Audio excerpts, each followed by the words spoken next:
Et en fait, t'as déjà vécu une expérience de mort imminente?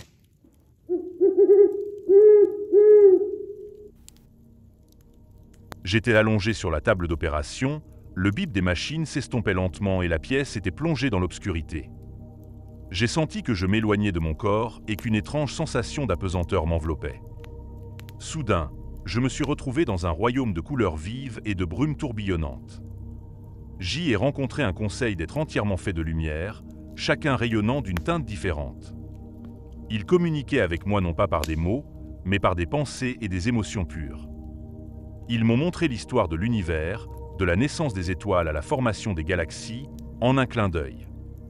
Mais le plus étonnant, c'est quand ils m'ont mis devant un choix, celui de retourner à ma vie terrestre ou d'explorer les mystères du cosmos.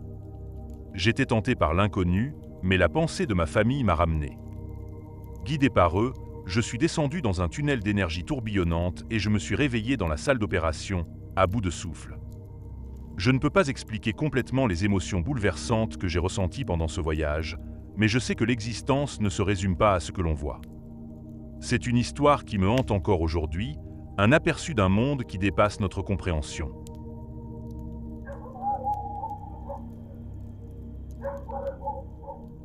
Je suis mort 2 fois et je suis allé au même endroit les 2 fois.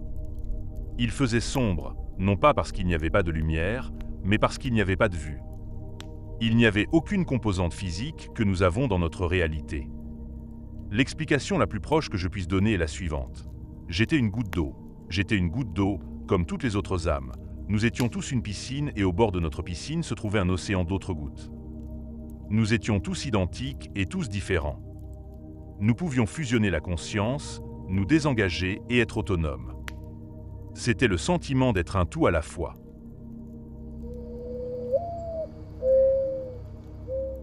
Voici l'histoire d'un de mes meilleurs amis.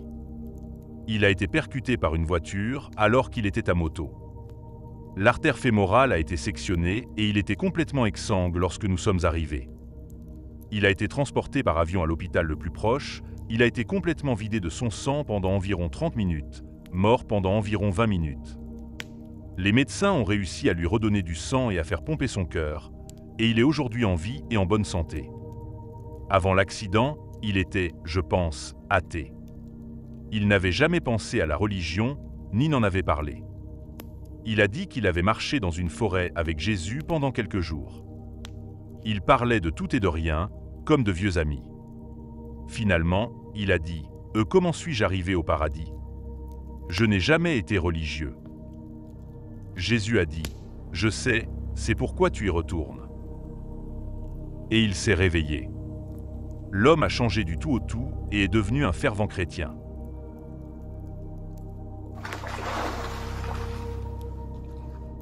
Ma grand-mère a été proche de la mort pendant des mois. Toutes les infirmières de l'hospice et nous étions stupéfaits de voir qu'elle était encore mentalement vive et qu'elle tenait bon. Mais pendant tous ces mois, elle n'a cessé de me raconter qu'elle faisait des rêves horribles dans lesquels elle voyait des personnes au pied de son lit. Elle ne voyait pas leur visage, c'était juste des silhouettes. Parfois, ils l'attrapaient et voulaient l'emmener quelque part. Parfois, elle leur posait des questions, mais ils ne répondaient pas. Elle a commencé à avoir peur de s'endormir. Je restais donc souvent avec elle pour qu'elle puisse me tenir la main si elle avait peur.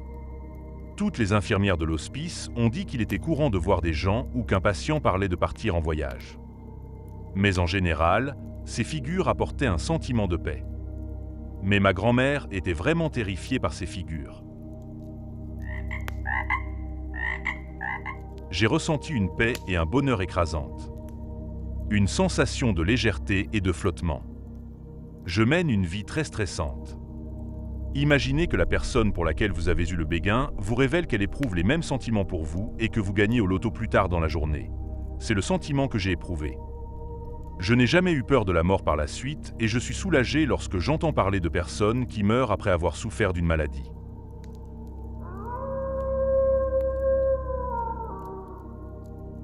En 2005, j'ai perdu connaissance pendant 3 jours dans l'unité de soins intensifs après avoir contracté une endocardite bactérienne résultant d'une faible immunité et d'une malformation cardiaque. J'ai passé ces jours à flotter au-dessus de mon lit d'hôpital, à regarder la pièce, mon corps, les infirmières qui s'occupaient de moi, les visiteurs. Lorsque je suis revenu à moi, des jours plus tard, j'ai pu raconter exactement qui était venu me rendre visite, qui avait passé la nuit dans la chambre avec moi et les conversations qu'ils avaient eues entre eux pendant que j'étais absente.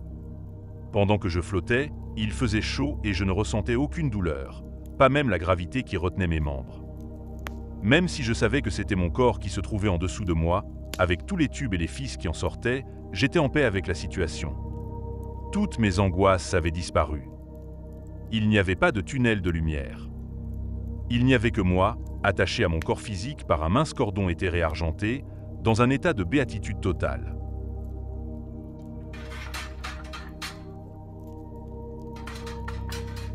J'étais à l'hôpital quand c'est arrivé et je suis mort pendant quelques secondes, peut-être jusqu'à 30 secondes, je ne me souviens pas de la durée exacte. C'était il y a plus de 10 ans. On m'a ramené à la vie avec de l'adrénaline. Tout ce dont je me souviens, c'est d'avoir vu une muraille énorme en pierre et d'avoir entendu quelque chose comme un mur qui s'effondre. Je ne sais pas comment l'expliquer autrement. C'était une simple muraille en pierre à bord carré, mais je n'ai pas pu voir l'autre côté. Elle était énorme si elle cachait quelque chose de précieux derrière. Je ne me souviens pas d'avoir vu autre chose que cette muraille pierre grise et d'avoir entendu ce son.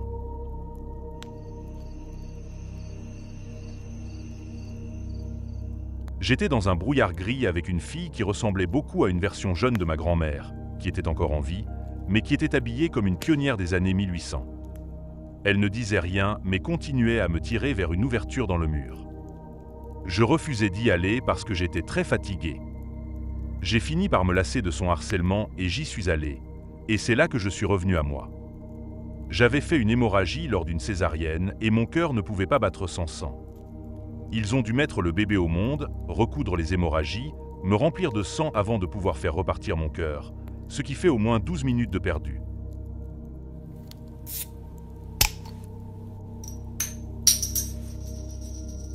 Ma sœur, âgée d'environ 6 ans à l'époque, s'est noyée à la piscine municipale. Lorsqu'on l'a sortie de l'eau, elle n'avait plus de pouls, était très bleue et ne voulait plus recracher l'eau après que les sauveteurs lui aient prodigué des soins de base et lui aient fait du bouche à bouche. Elle a été transportée dans un hôpital voisin, ce qui lui a sauvé la vie. À l'hôpital, notre tante a discuté avec elle et lui a demandé si elle se souvenait de quelque chose pendant qu'elle était inconsciente.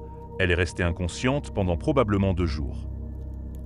Elle a dit qu'elle avait vu un endroit blanc, avec 2 silhouettes qui l'attendaient à environ 10 mètres devant elle. Lorsqu'elle s'est approchée, l'une des silhouettes ressemblait à une personne portant un masque blanc. Cette silhouette lui a dit qu'elle pouvait rester si elle aimait l'ambiance de l'endroit, mais une autre silhouette avec un masque noir lui a dit qu'elle devait rentrer chez elle car son temps n'était pas encore écoulé. Elle a donc suivi ce conseil et quand elle s'est réveillée, elle était déjà à l'hôpital. Je ne sais toujours pas si c'était vrai ou si c'était juste les divagations imaginatives d'un enfant d'âge préscolaire. Cela s'est passé il y a presque 20 ans, j'avais 8 ans à l'époque et j'ai probablement manqué quelques petits détails, mais c'est l'essentiel de son histoire. Lorsque j'ai vécu une expérience de mort imminente, j'ai eu des délires et des hallucinations terribles. Je comprends pourquoi certaines personnes croient vraiment avoir vu l'enfer. Pour moi, il s'agissait simplement d'un effondrement de ma conscience vers le néant. Je voyais des images de mes plus grandes phobies et angoisses. Je ne suis jamais vraiment mort, mais j'étais pratiquement mort sur une table d'opération. J'ai eu l'impression d'être quelqu'un de maléfique et d'avoir peur. J'aimerais avoir eu ces images où c'est paisible et où je vois ma famille qui est décédée avant moi. Mais ce n'était pas du tout ça, c'était terrifiant. J'étais complètement effrayé pendant tout ce temps, et je n'arrive toujours pas à situer la chronologie ou ce que j'ai réellement vu. Je ne sais pas combien de temps cela a duré, ni quand cela a commencé ou s'est arrêté.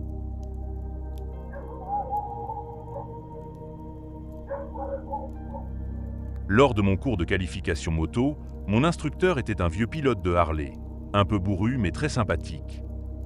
Je le respectais vraiment parce qu'il était passionné par la moto et n'avait pas peur de vous dire exactement ce qu'il en était. L'un des derniers jours du stage, il a dit à tous les participants que lorsque vous traversez une épreuve traumatisante, il se peut que vous voyez votre vie défiler devant vos yeux. Il a décrit ce phénomène comme s'il s'agissait d'un diaporama de votre vie, mais à une vitesse 100 fois supérieure. Il a expliqué que la raison pour laquelle cela se produit est que votre esprit travaille aussi vite que possible pour essayer de se souvenir de quelque chose qui vous permettra de vous sortir de la situation dans laquelle vous vous trouvez. Cela lui était arrivé une fois juste avant son accident, il y a des années. Quelques mois plus tard, je me rends à l'école en moto. La route que j'emprunte est à 5 voies dans un sens avec un trafic faible dans une zone urbaine. La vitesse est limitée à 70 km/h, mais il y a des feux stop tous les 500 mètres. Je suis un peu en retard et je roule un peu trop vite, mais j'ai pris ce cours au sérieux et je vérifiais mes rétroviseurs, j'étais conscient de mon environnement, toutes ces bonnes choses. Je m'apprête à dépasser une voiture sur la gauche lorsque je remarque un camion qui dépasse la même voiture sur la droite. Il y a un grand virage un peu plus loin, et au moment où j'ai décidé de dépasser, je pouvais encore voir la route devant moi assez loin. Le camion et moi roulons à peu près à la même vitesse. J'accélère un peu pour pouvoir contourner la voiture qui me précède et rester devant le camion pour qu'il puisse me voir dépasser la voiture qui me précède et que je ne me retrouve pas dans son angle mort. Je regarde le camion, qui accélère lui aussi, tout en continuant à rouler à la même vitesse que moi. C'est là que j'ai merdé. Au lieu de ralentir, j'ai décidé, en tant que jeune homme de 20 ans à l'ego démesuré, d'accélérer encore plus.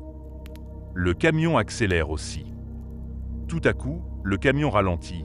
Je regarde vers l'avant pour voir que le large virage est terminé et qu'il y a un feu rouge à environ 50 mètres avec des voitures arrêtées et que je suis à plus de 100 km/h. J'ai immédiatement freiné à l'avant et à l'arrière, mais j'ai appuyé trop fort sur le frein arrière. C'est à ce moment-là que je commence à voir ma vie passer en ralenti devant mes yeux, exactement comme l'a décrit mon instructeur. C'est comme si je venais d'entrer dans une autre réalité. En une fraction de seconde, j'ai l'impression d'avoir vécu ma vie à nouveau jusqu'au moment où je me retrouvais actuellement. J'ai vécu mon premier jeu de foot, mon premier bisou, ma première fois, mon premier concert, la mort de mon père. Puis d'un coup, mon esprit s'arrête sur un souvenir du cours où nous nous entraînions à faire des arrêts brusques. L'instructeur m'a dit que j'utilisais trop le frein arrière dans mes arrêts et que si je faisais une queue de poisson, je devais relâcher lentement le frein arrière et serrer calmement le frein avant. Je reviens à la réalité et c'est exactement ce que je fais. Je ne parviens pas à m'arrêter à temps mais, par chance, je me faufile entre les voies, côte à côte avec les voitures qui me précèdent. J'ai eu droit à quelques regards bizarres de la part des conducteurs des deux côtés, mais je suis soulagé de ne pas être en train de voler à travers leur pare-brise arrière.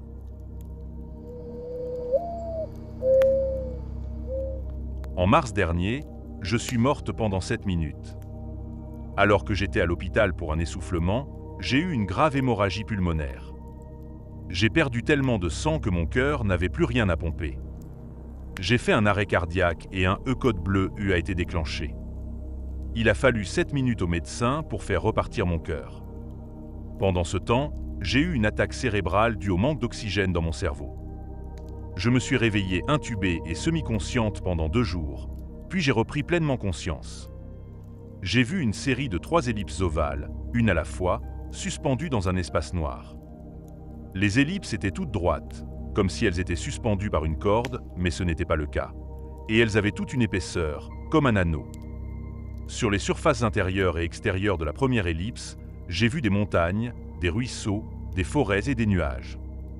Ils étaient beaux au début, mais ils ont commencé à s'abîmer et leurs couleurs ont pris une teinte jaune. La première ellipse a disparu et a été remplacée par une seconde ellipse qui était un anneau de fer brûlant, si brûlant que des morceaux de fer s'en détachaient lentement. Je pouvais sentir l'odeur du fer tandis que l'anneau se désintégrait lentement en se refroidissant dans le noir. J'en déduis maintenant que c'est à ce moment-là que j'ai fait un arrêt cardiaque. Soudain, la scène s'est éclaircie pour révéler la troisième ellipse qui était couverte de magnifiques nuages rose pâle et bleus, comme lors d'un magnifique lever ou coucher de soleil. Je crois que c'est à ce moment-là que mon cœur s'est remis à battre. Lorsque j'ai repris conscience, ces 3 ellipses sont restées fermement ancrées dans ma mémoire. Lorsque, quelques jours plus tard, on m'a parlé de mon arrêt cardiaque et de mon accident vasculaire cérébral, j'ai commencé à y voir plus clair. L'ellipse initiale et l'ellipse finale étaient ornées de ce que j'apprécie le plus, la beauté de notre planète, de la nature et du ciel. Le jaunissement de l'ellipse initiale reflétait mon cerveau mourant, et la deuxième ellipse était l'interprétation par mon cerveau de l'odeur du sang alors que je m'éteignais. La troisième ellipse, c'est quand j'ai commencé à respirer et à revenir à la vie. C'est tout ce que j'ai vu. Pas de tunnel de lumière, ni de membres de ma famille qui m'accueillent.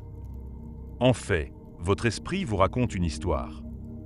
Je n'ai jamais eu peur pendant mon épreuve, j'étais juste un observateur impartial. Étonnamment, Le seul effet durable de mes 7 minutes de code bleu est une capacité légèrement réduite de ma mémoire à court terme. J'ai appris quelque chose de tout cela. Je suis sûr que j'étais un spectacle horrible pour quiconque se trouvait à l'extérieur, couvert de sang alors que les médecins se pressaient autour de moi pour essayer de me ramener à la vie.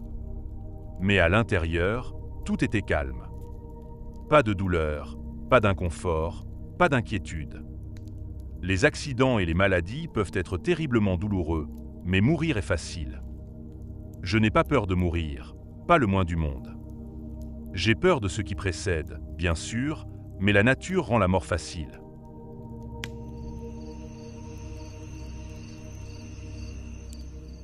J'ai fait une chute de 30 mètres en escalade libre dans une carrière à l'âge de 22 ans. Pour clarifier, l'escalade libre n'utilise pas de corde ni de matériel d'escalade traditionnel, j'en faisais à l'occasion lorsque j'étais adolescent et je n'étais donc pas vraiment inquiet, jusqu'à ce que mes mains lâchent. C'est aussi le jour où j'ai découvert que j'avais un canal carpien. Alors que je tombais, je me suis senti très calme et je me suis dit « Eh oh, je crois que c'est mon heure ». Le temps a ralenti. J'ai accepté ma mort. J'ai regardé les nuages et je suis resté calme. J'ai senti des mains sur la couture de ma chemise au niveau de mes épaules et elles m'ont tiré vers le ciel.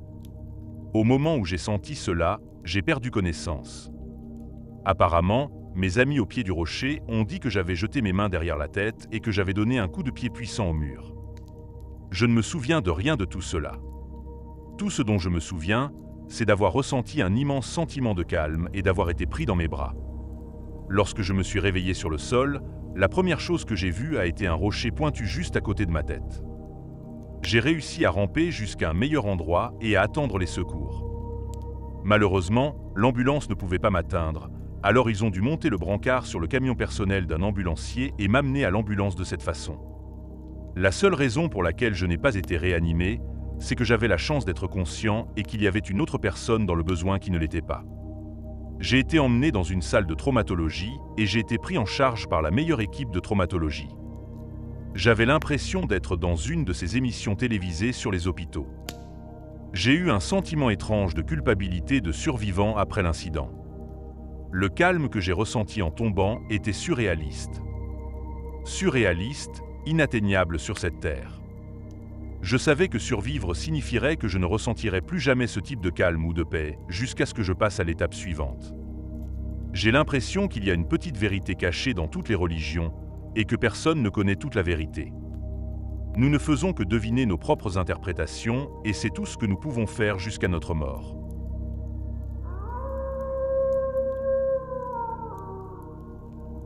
À la fin d'un semestre à l'université, je me suis effondré dans la salle de bain, épuisé par les 72 heures de veille. Je me suis cogné la tête sur le lavabo, puis sur les toilettes, puis sur le sol. J'ai perdu toute lumière pendant une fraction de seconde, puis la chose suivante dont j'ai été conscient a été un fort bourdonnement et j'ai levé les yeux vers 3 gros crapauds bleus. C'étaient des sortes d'êtres chamaniques qui se tenaient au-dessus de moi, l'air déçu ou méprisant. Ils se sont lancés un regard qui me rappelle la façon dont les humains roulent des yeux. Puis celui qui était au centre a pris ce bâton et l'a enfoncé dans mon corps, ce qui m'a fait l'effet d'une décharge électrique. Je me suis réveillé avec ma copine en train de faire des compressions thoraciques. Je n'avais jamais vu quelqu'un d'aussi effrayé. L'appendicite a failli m'emporter il y a 5 ans. Alors qu'il cherchait une équipe pour opérer, je me suis soudain retrouvé dans mon salon, en train de tricoter tranquillement, sans plus de douleur, sans les bruits de l'hôpital, juste chez moi. C'était vraiment mon salon. Il y avait cette tache bizarre sur le mur que je n'arrive pas à nettoyer, les bras du canapé, l'odeur de la bougie sur la table basse, etc. Je sentais le fil dans mes mains et sur mes aiguilles, et j'ai réussi à faire quelques tours avant de regarder et de voir mon grand-père debout près de l'âtre. J'étais ravi de le voir, car cela faisait longtemps que je ne l'avais pas vu, mais j'ai réalisé qu'il était mort depuis 2 ans. Je lui ai dit que je savais qu'il était mort et que maintenant je suis presque sûr d'avoir des ennuis parce que je suis mort moi aussi, mais je n'étais pas censé l'être. Il a souri sans rien dire, il a regardé vers le haut et d'un coup j'étais de retour à l'hôpital avec des douleurs partout sur mon corps.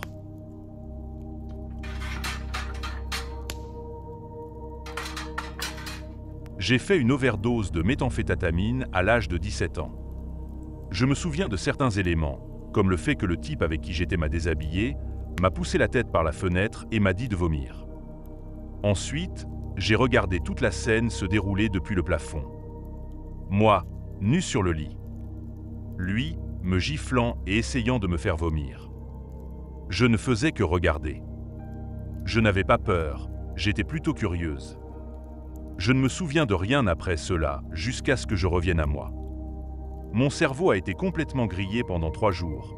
Je ne pouvais pas fonctionner, je ne pouvais pas dormir, je pouvais à peine parler. Ne vous droguez pas, les enfants.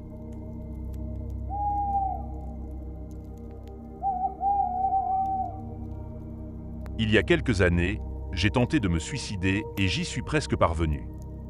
La seule chose que j'ai vue, c'est un cottage jaune avec un magnifique jardin de fleurs envahi par la végétation.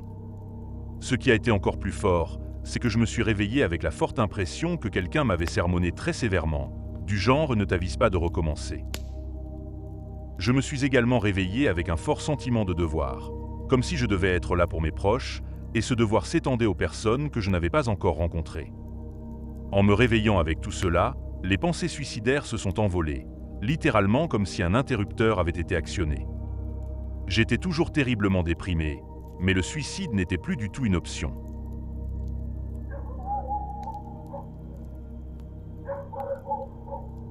J'ai subi une intervention chirurgicale importante il y a quelques années et il y a eu une période pendant laquelle je me suis senti debout dans un vide blanc infini.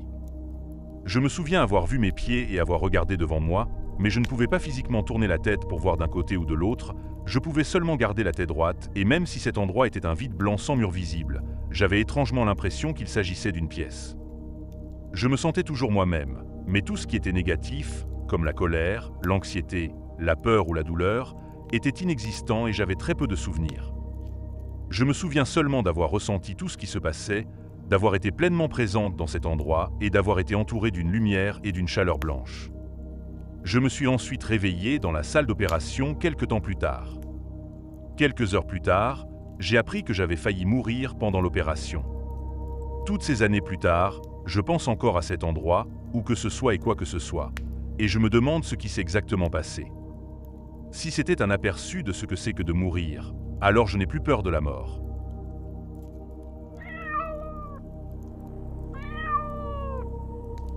J'ai été blessé dans l'exercice de mes fonctions en 2015 et j'ai subi un arrêt respiratoire soudain qui a entraîné un arrêt cardiaque et plusieurs jours sous respirateur. Je me suis retrouvé à l'intérieur d'un vieux magasin de location de films que nous fréquentions lorsque nous étions enfants. C'est l'endroit où mon père nous a emmenés le jour où on nous a annoncé que ma mère avait un cancer. Nous étions en train de restaurer une vieille Bronco et elle est tombée en panne, nous laissant bloqués avec notre nourriture chinoise et nos films jusqu'à ce qu'elle vienne nous chercher. Cette fois-ci, le magasin était vide et sombre, il y avait des insectes sur la moquette, les étagères étaient vides, mais les téléviseurs diffusaient encore les vieilles avant-premières qu'ils avaient l'habitude de montrer. Il y avait une porte de sortie de secours, avec une alarme qui sonnait, et à travers la fenêtre brillait la lumière la plus vive que l'on puisse imaginer. J'ai pensé à sortir par la porte, mais j'étais si fatigué que je me suis allongé sur le sol. J'ai regardé les avant-premières pendant un moment, j'étais étrangement à l'aise et je me suis endormi. Lorsque je me suis réveillé, j'étais intubé aux soins intensifs. C'était il y a 8 ans. Je me souviens simplement d'avoir eu chaud, à tel point que j'avais l'impression que chaque parcelle de mon corps était enveloppée dans une couverture douce et chaude et que j'étais en sécurité. Je pouvais partir ou rester, et je me demande toujours ce qu'il y avait derrière cette porte.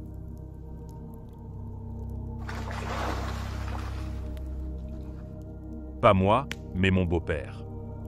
Il a un cancer depuis l'âge de 20 ans et il est mort environ 5 fois au total. La première fois, il était soigné dans un hôpital pour un cancer de la gorge et le médecin lui a fait une overdose. Il a dit qu'au moment de mourir, il s'est senti en paix, chaud et léger. Puis il a entendu une voix dire « Reviens » et qui a rempli l'univers tout entier et il a été amené devant Dieu qui lui a donné le choix de rester ou de partir. Apparemment, il lui a montré son futur fils, qui est actuellement dans l'armée en tant qu'infirmier, et lui a dit qu'il avait un travail important à faire et qu'il avait donc décidé de rentrer parce qu'il voulait que son futur fils fasse ce travail important. Il a également mentionné que lui et Dieu avaient parlé de choses qu'il n'est jamais autorisé à dire à une âme vivante. Alors je me demande de quoi il s'agit. Il a toujours dit qu'il était légitimement excité à l'idée de mourir, mais qu'il était terrifié par le processus.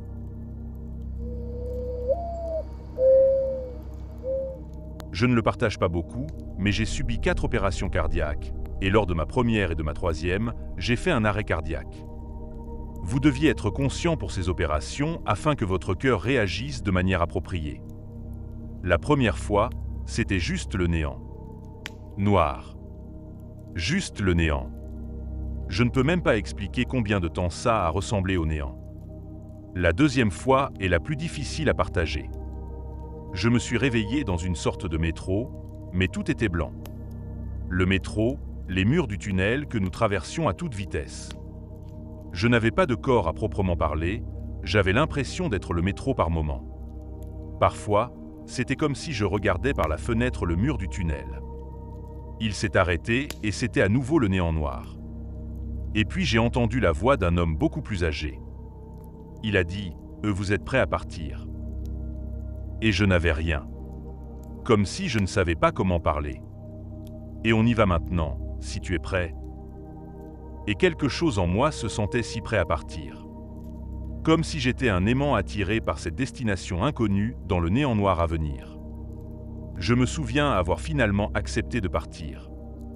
Il a dit une autre fois avec un ton légèrement différent. « Nous allons partir d'ici. Tu es prêt à partir. » Et finalement quelque chose en moi a craqué, et je me suis souvenu que j'avais une vie et des gens que je devais laisser derrière moi. Et ma première pensée a été « Je ne peux pas quitter ma copine. Je ne peux pas faire ça. Et ma mère et mon père. Mes chiots. Je ne peux laisser aucun d'entre eux. Ma famille, mes amis. » Et j'ai pris la décision que je ne pouvais pas partir. Je n'ai même pas eu besoin de le dire. Une fois que j'ai décidé que je ne pouvais pas partir et que j'étais sûr de rester, je me suis réveillé et j'ai repris conscience avec l'équipe médicale autour de moi.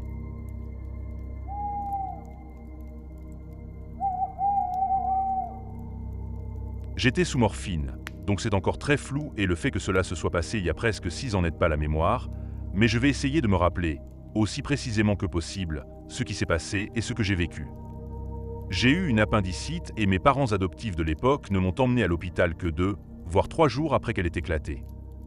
J'aurais dû être mort bien avant qu'ils ne m'emmènent, même les médecins ont dit que c'était un miracle. Eh bien, je suis mort en attendant l'opération. J'ai dû attendre l'arrivée d'un chirurgien pédiatrique parce que personne d'autre ne se sentait à l'aise pour opérer un cas aussi grave avec un enfant de cette taille.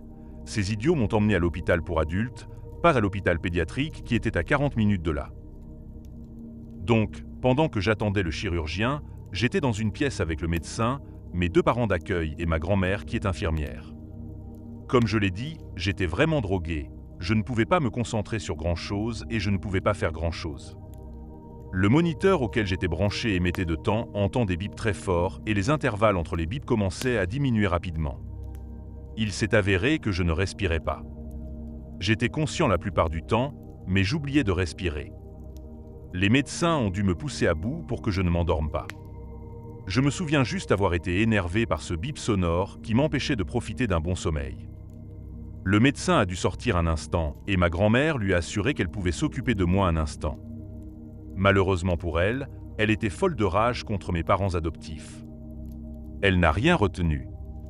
Ma grand-mère est une douce mormone sans aucun os grossier dans son corps. J'ai entendu pas mal de « va te faire foutre » et de « connard », etc.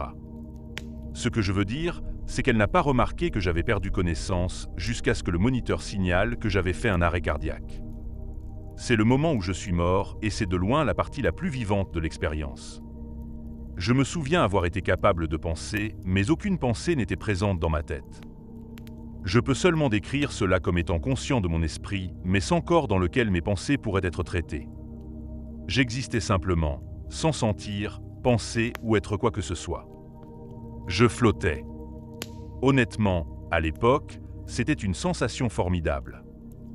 Je ne me souviens d'aucune vision de personne, de famille, de lieu ou de quoi que ce soit d'autre. Mais j'ai senti que quelque chose m'enveloppait et me réconfortait. Sans parler, on m'a assuré que j'allais bien, qu'il n'y avait pas lieu de s'inquiéter, et à ce moment-là, mes pensées sont revenues. J'ai su à ce moment-là, sans savoir combien de temps je serais capable de continuer à penser, que je devais y retourner. Je ne le voulais pas, mais savoir que la dernière chose que je verrais avant de quitter la vie mortelle serait ces 2 ordures d'humains qui avaient abusé de moi, m'avait négligé et m'avait traité comme une tâche qu'il ne voulait pas se donner la peine d'essayer de nettoyer. Ça l'a fait. Je voulais retrouver mon corps, réparer ma putain de vie pour pouvoir retourner vivre avec mes parents biologiques et me sentir à nouveau aimé. À ce moment-là, c'est tout ce qui m'importait. Et puis j'ai en quelque sorte voulu revenir.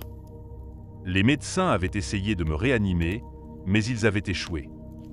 Tout le monde a été choqué quand j'ai ouvert les yeux et quand j'ai vu les larmes dans les yeux de ma grand-mère après avoir cru qu'elle m'avait perdu, ça a marché. J'ai réparé ma vie, je me suis réinventé et j'ai jeté toute ma colère, ma dépression, ma rage et tout ce qui m'avait mise dans la maison de Brent et Karen. Honnêtement, la seule colère que j'ai ressentie, le genre de haine brûlante qui vous pousse à faire tout ce qui est possible pour la libérer, au cours des 5 dernières années environ, depuis que j'ai quitté leur maison, c'est lorsque je pense à eux et au fait qu'ils accueillent encore des jeunes en détention et qu'ils font probablement la même chose avec ces enfants. J'habite à environ 1 heure de l'endroit où ils se trouvent maintenant et je dois me retenir de m'y rendre en voiture, de kidnapper ces enfants et de les amener aux autorités en leur expliquant pourquoi. La seule raison pour laquelle je ne l'ai pas fait est que j'ai essayé de dire aux autorités quel genre de personnes ils sont. Je suppose que les mots d'un jeune débile ne font pas le poids face aux mensonges de gens qui ont pratiqué cette merde pendant des années.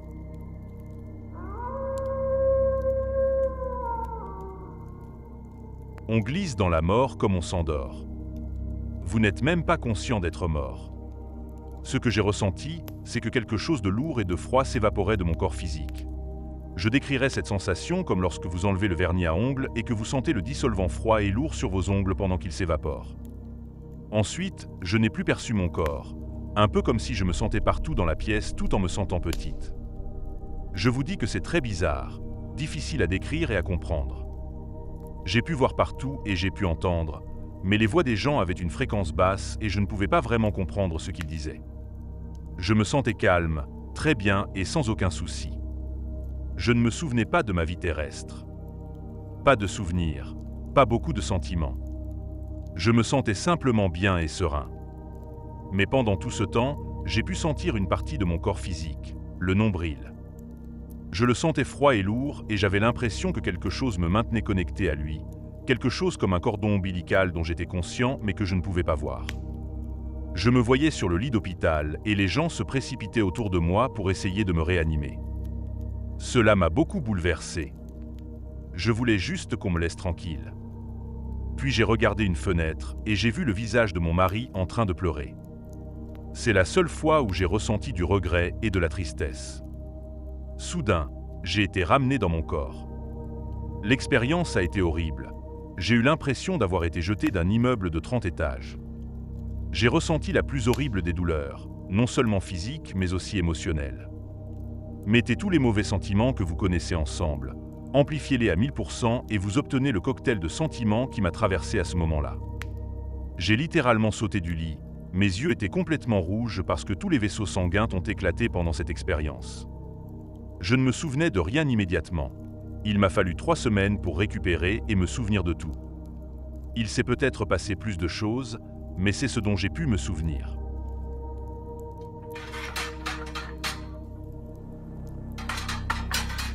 Je rentrais en voiture d'une soirée un peu trop arrosée. À un moment donné, un gros tronc d'arbre ou quelque chose d'autre percute le pare-brise en plein visage, la voiture sort de la route et tout devient silencieux. Alors que je gisais là, piégé dans l'épave de ma voiture, le monde autour de moi semblait se confondre avec le chaos. L'odeur âcre de la fumée emplit mes narines et le goût métallique du sang s'attarde sur ma langue. La douleur traversait chaque parcelle de mon corps et je sentais le poids des ténèbres se refermer sur moi. Mais au milieu de cette agitation, il y avait un calme étrange, un sentiment de détachement de l'agonie physique. Alors que ma vision vacillait, je me suis senti m'éloigner du royaume des vivants, attiré inexorablement vers quelque chose d'au-delà. Soudain, je me suis retrouvé dans un vaste paysage éthéré. Les couleurs ne ressemblaient à rien de ce que j'avais vu auparavant, des teintes vibrantes qui semblaient scintiller et danser dans l'air. J'étais entouré d'un sentiment de paix et de sérénité, comme si tous les soucis et toutes les peurs avaient été balayés. Au loin, une lumière radieuse m'attirait, son éclat était si intense qu'il semblait percer le tissu même de l'existence. À chaque pas que je faisais vers elle, je me sentais plus léger, comme si les fardeaux de mon existence terrestre tombaient les uns après les autres. À mesure que je me rapprochais de la lumière, j'étais enveloppé d'un sentiment d'amour et d'acceptation pure, comme je n'en avais jamais connu. C'était comme si l'univers lui-même tendait la main pour m'étreindre et m'accueillir chez lui. Puis, aussi soudainement qu'elle avait commencé, la vision s'est évanouie et je me suis retrouvé dans l'épave de ma voiture, entouré de gyrophares et de la clameur des secouristes. Mais le souvenir de cette expérience d'un autre monde est resté gravé dans mon âme. Dans les jours et les semaines qui ont suivi, alors que je m'efforçais de me remettre de mes blessures, j'ai trouvé du réconfort dans la certitude qu'il y avait quelque chose au-delà de cette vie, quelque chose d'infiniment beau et transcendant.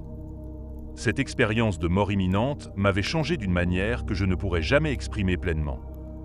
Elle m'a ouvert les yeux sur la possibilité d'une réalité au-delà des limites du monde physique et m'a redonné le sens de l'objectif et la gratitude pour chaque moment précieux de la vie.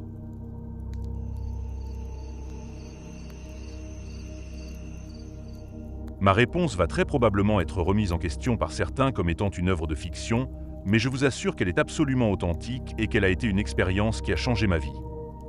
En avril 2016, j'avais 33 ans et je n'avais jamais été aussi en forme.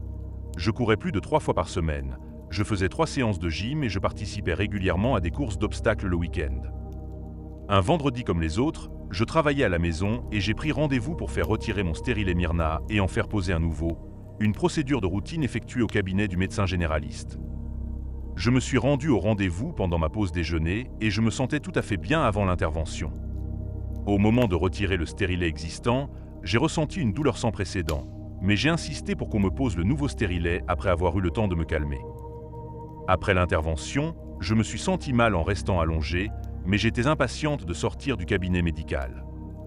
Je me suis assise et j'ai voulu remonter mon pantalon, car je me sentais très indigne.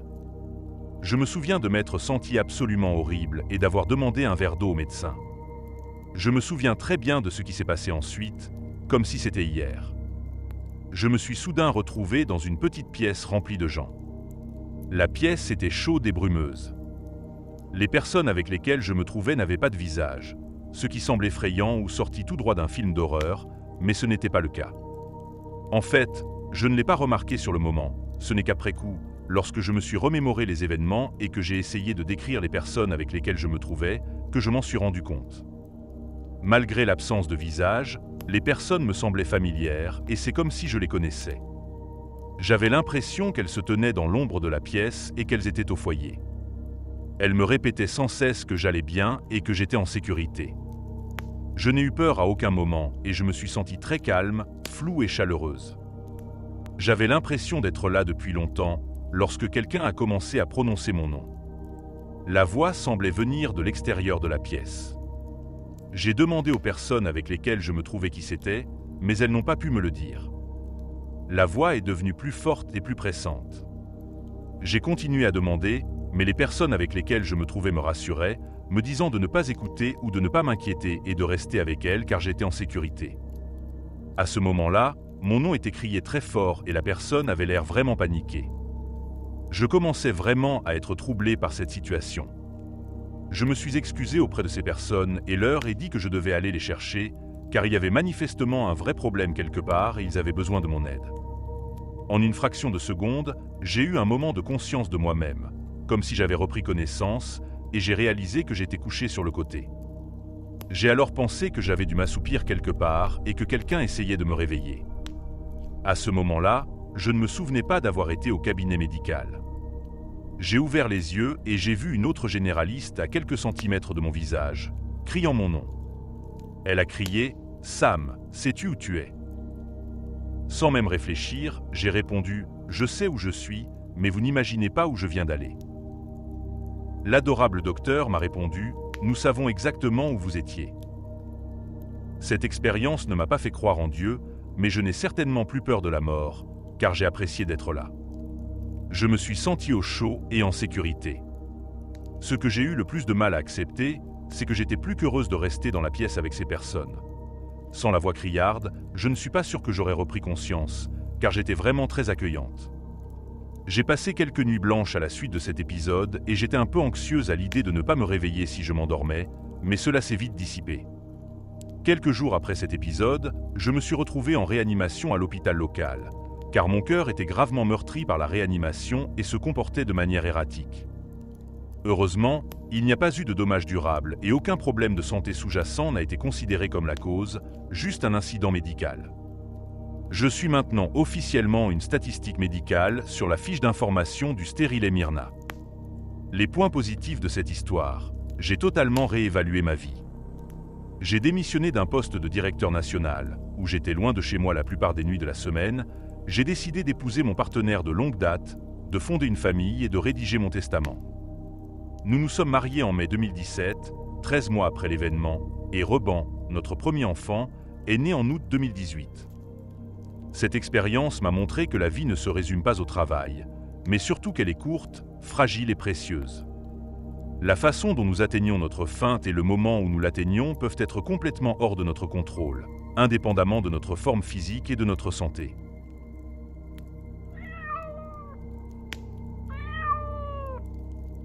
J'ai toujours été un amateur de randonnée, adorant me perdre dans la nature, loin de la civilisation. Mais cette fois-ci, ma passion a failli me coûter la vie, et ce que j'ai vécu pendant ce moment de danger a bouleversé ma vision de la vie et de la mort. C'était un samedi matin comme un autre, j'avais décidé de partir seul en randonnée dans les montagnes, à l'écart des sentiers battus. Tout se passait bien jusqu'à ce que le temps change brutalement. Une tempête inattendue s'est abattue sur la région, rendant le terrain glissant et dangereux. En tentant de trouver un abri, j'ai glissé sur une pente rocheuse et j'ai chuté de plusieurs mètres. Je me souviens du moment où j'ai heurté le sol. Une douleur intense m'a envahi, puis tout est devenu flou. J'ai senti mon corps s'engourdir et une étrange sensation de légèreté m'a enveloppé. C'est là que j'ai vécu quelque chose d'incroyable. J'ai senti mon esprit se détacher de mon corps. Je me suis retrouvé flottant au-dessus de mon propre corps inerte, étendu sur le sol rocheux. J'ai ressenti une paix profonde, une union totale avec la nature qui m'entourait. Tout semblait tellement vivant, vibrant d'énergie. C'est alors que j'ai commencé à me transformer, à devenir autre chose. Je suis devenu un oiseau. En tant qu'oiseau, j'ai pris mon envol, planant au-dessus de mon corps sans vie. De là-haut, je pouvais voir chaque détail, mon corps cassé, l'expression de douleur figée sur mon visage, le sang qui coulait lentement. Mais étrangement, je ne ressentais pas de tristesse ni de peur. J'étais libre, en harmonie avec le vent, les arbres, la terre. Je pensais vraiment m'être réincarné, libéré de mon existence humaine pour devenir une part de la nature elle-même. Alors que je survolais la scène, j'ai vu des gardes forestiers arriver. Ils couraient vers mon corps, probablement alertés par quelqu'un qui avait entendu ou vu quelque chose. À ce moment précis, j'ai senti une force me tirer en arrière, comme si quelque chose m'arrachait à cette nouvelle existence. Et soudain, j'étais de retour. La douleur m'a frappé comme un coup de tonnerre. J'ai ouvert les yeux, haletant, et j'ai vu les visages inquiets des gardes forestiers penchés sur moi. J'étais vivant, mais chaque fibre de mon être hurlait de douleur. Ils m'ont rapidement transporté à l'hôpital, où j'ai passé plusieurs semaines à me remettre de mes blessures. Cette expérience m'a laissé avec plus de questions que de réponses. Je ne peux pas expliquer ce que j'ai vécu, mais cela a profondément changé ma vision de la vie et de la mort. Je crois fermement à la réincarnation maintenant, et je suis convaincu que nous faisons tous partie d'un cycle plus grand, où la mort n'est pas une fin, mais une transformation. Merci de m'avoir lu. J'espère que mon histoire pourra apporter un peu de lumière et d'espoir à ceux qui, comme moi, se posent des questions sur ce qui nous attend après cette vie.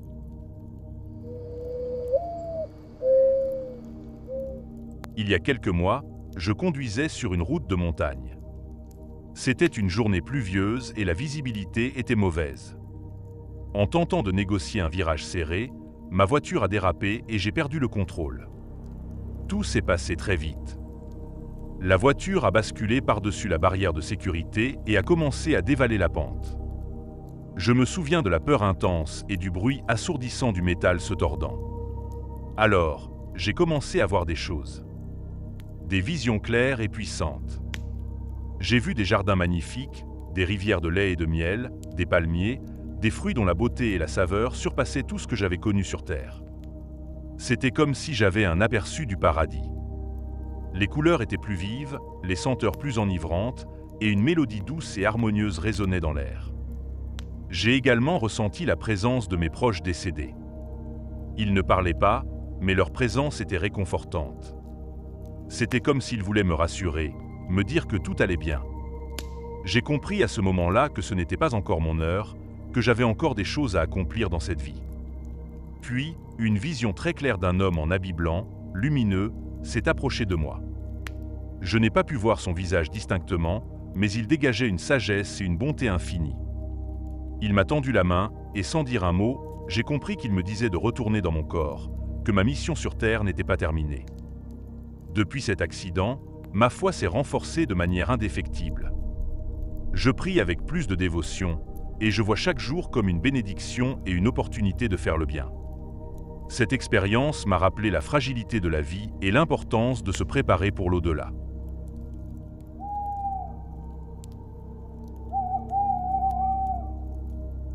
Mon tueur était le paludisme. Elle avait vidé mon corps de toute vie. Il n'y avait rien de digne ou de gracieux dans cette maladie. Je reconnaissais toujours l'arrivée de la maladie au mal de tête sourd derrière les yeux, à la sensation de sensibilité presque douloureuse sur ma peau et à la nausée. Vient ensuite le cycle de 3 heures de fièvre. On a l'impression de mourir de froid, alors qu'en réalité la température monte de plus en plus. Les vomissements signifient que vous ne pouvez pas garder de liquide ou de nourriture. Vous vous déshydratez et vous vous affaiblissez. La déshydratation et la montée en flèche de la fièvre sont généralement à l'origine de la mort. Très souvent, vous avez des hallucinations, surtout dans les derniers stades. À l'époque, nous traitions la maladie quand nous l'avions et nous espérions qu'il ne s'agissait pas d'un paludisme cérébral. Les médecins nous disaient que si nous vivions continuellement dans une zone de paludisme et que nous savions reconnaître les symptômes, nous ne devions pas prendre de médicaments prophylactiques contre le paludisme. Ils nous conseillaient plutôt de traiter immédiatement le paludisme, la déshydratation et la fièvre en cas de symptômes. Leur raisonnement était que la prise constante de médicaments préventifs serait très néfaste à long terme. Ils ont également indiqué que ces médicaments masquaient souvent les symptômes jusqu'à ce que le paludisme atteigne un stade plus dangereux. Ils disaient aussi que cela laissait moins d'options pour le traitement. Il ne leur est manifestement jamais venu à l'esprit que le fait de contracter fréquemment le paludisme et de le traiter avec les médicaments lourds nécessaires serait probablement plus néfaste pour la santé. Je conduisais jusqu'à l'hôpital le proche et d'un coup tout est devenu noir. Un vague souvenir me revient de dérapages et d'essais pour rester sur la route. Puis plus rien. Un grand bruit. De l'eau. De la glace. Je me suis réveillé en enfer. Il y avait des visages tout autour de moi. Une peau fine étirée sur des os. Des yeux ternes. L'enfer ressemblait à un camp de concentration. Ils souffraient tous. Il y avait des cris en arrière-plan. L'enfer était un paysage désolé, éclairé par une lumière blafarde et sans source apparente. Le sol était une mosaïque de cendres et de gravats, et une odeur de brûlé imprégnait l'air lourd. Partout où je regardais, des âmes torturées se traînaient, leurs corps émaciés ployant sous un fardeau invisible. Leurs yeux, vidés de toute vie, semblaient fixer un point au-delà de ce monde de douleur. Les cris, ces hurlements déchirants, venaient de toutes parts, chacun racontant une histoire de souffrance incommensurable. Je voyais des figures fantomatiques, enchaînées les unes aux autres, avançant péniblement comme dans une marche forcée sans fin. Leur corps était marqué par des blessures innombrables, comme si chaque péché commis dans leur vie terrestre avait laissé une cicatrice visible. Des flammes spectrales léchaient les parois de ce qui ressemblait à un gouffre sans fond, projetant des ombres mouvantes qui semblaient prendre vie et se tordre dans une danse macabre. Chaque pas que je faisais semblait s'enfoncer dans un sol mouvant, comme si l'enfer lui-même essayait de m'engloutir. Ce qui m'a le plus traumatisé, c'étaient les murmures. Entre les cris et les gémissements, des voix faibles et désespérées chuchotaient des prières inachevées, des appels à l'aide qui restaient sans réponse. J'ai entendu des supplications dans toutes les langues, des prières de rédemption et des regrets exprimés avec une telle intensité que mon propre cœur semblait se briser. Les visages, ces visages que je ne pouvais pas oublier, semblaient me supplier du regard. Chaque regard était une imploration silencieuse, un appel à la miséricorde dans un lieu où elle n'existait pas. J'ai senti une terreur froide m'envahir, une peur primordiale qui m'a figé sur place. C'était comme si le temps s'était arrêté, chaque seconde s'étirant dans une éternité de tourments. Je voulais crier, mais aucun son ne sortait de ma bouche. Tout ce que je pouvais faire, c'était regarder, impuissant, l'horreur qui m'entourait et priait pour que tout cela prenne fin. Ce moment en enfer, cette vision cauchemardesque, m'a laissé des cicatrices profondes. Même éveillé, les images de cette souffrance me hantent, rappel constant de la fragilité de notre existence et de la réalité terrifiante qui pourrait attendre au-delà. J'ai fini par passer presque un mois à l'hôpital après m'être réveillé. Depuis, je fais plus de voyages dans des endroits où je suis susceptible de me faire piquer par des moustiques. C'est devenu ma phobie. Mon expérience de mort imminente. J'en parle rarement et lorsque j'en ai parlé, mes amis et ma famille ne voulaient pas y croire. Je la partage ici parce que les mots de Léo résonnent avec cette expérience. Il y a une dizaine d'années, un dimanche après-midi, j'étais à 2 doigts d'être déclaré mort. Mon cœur battait de l'aile, ma tension artérielle chutait. Ma femme était à mes côtés, me tenant la main alors que je m'éloignais. Elle m'a demandé comment j'allais. Je lui ai dit que j'avais l'impression d'être en train de mourir. Je lui ai demandé de m'aider à m'approcher d'une fenêtre pour que je puisse regarder les arbres de la forêt au-delà de l'endroit où je me trouvais. Elle m'a aidé et je suis resté allongé à regarder dehors alors que je commençais à m'évanouir. Elle a continué à me tenir la main, peut-être à me parler. Je ne sais pas, j'étais absorbé par ce que je ressentais. Et j'ai commencé à m'installer, à reconnaître et à accepter ce qui se passait. Je n'ai pas lutté contre la mort, j'ai simplement laissé les énergies circuler. Je me souviens avoir pensé que c'était étrange parce qu'il n'y avait pas de peur, mais plutôt de l'émerveillement face à ce qui se passait. Ce monde, les souvenirs, les attaches et les chaînes qui me retenaient sont tombés. Je voulais aller plus loin, je me sentais attiré par ce qui m'attendait. Alors que j'écris ceci, un mot me vient, confort. Je me souviens à quel point je me sentais à l'aise lorsque je mourais. C'était familier.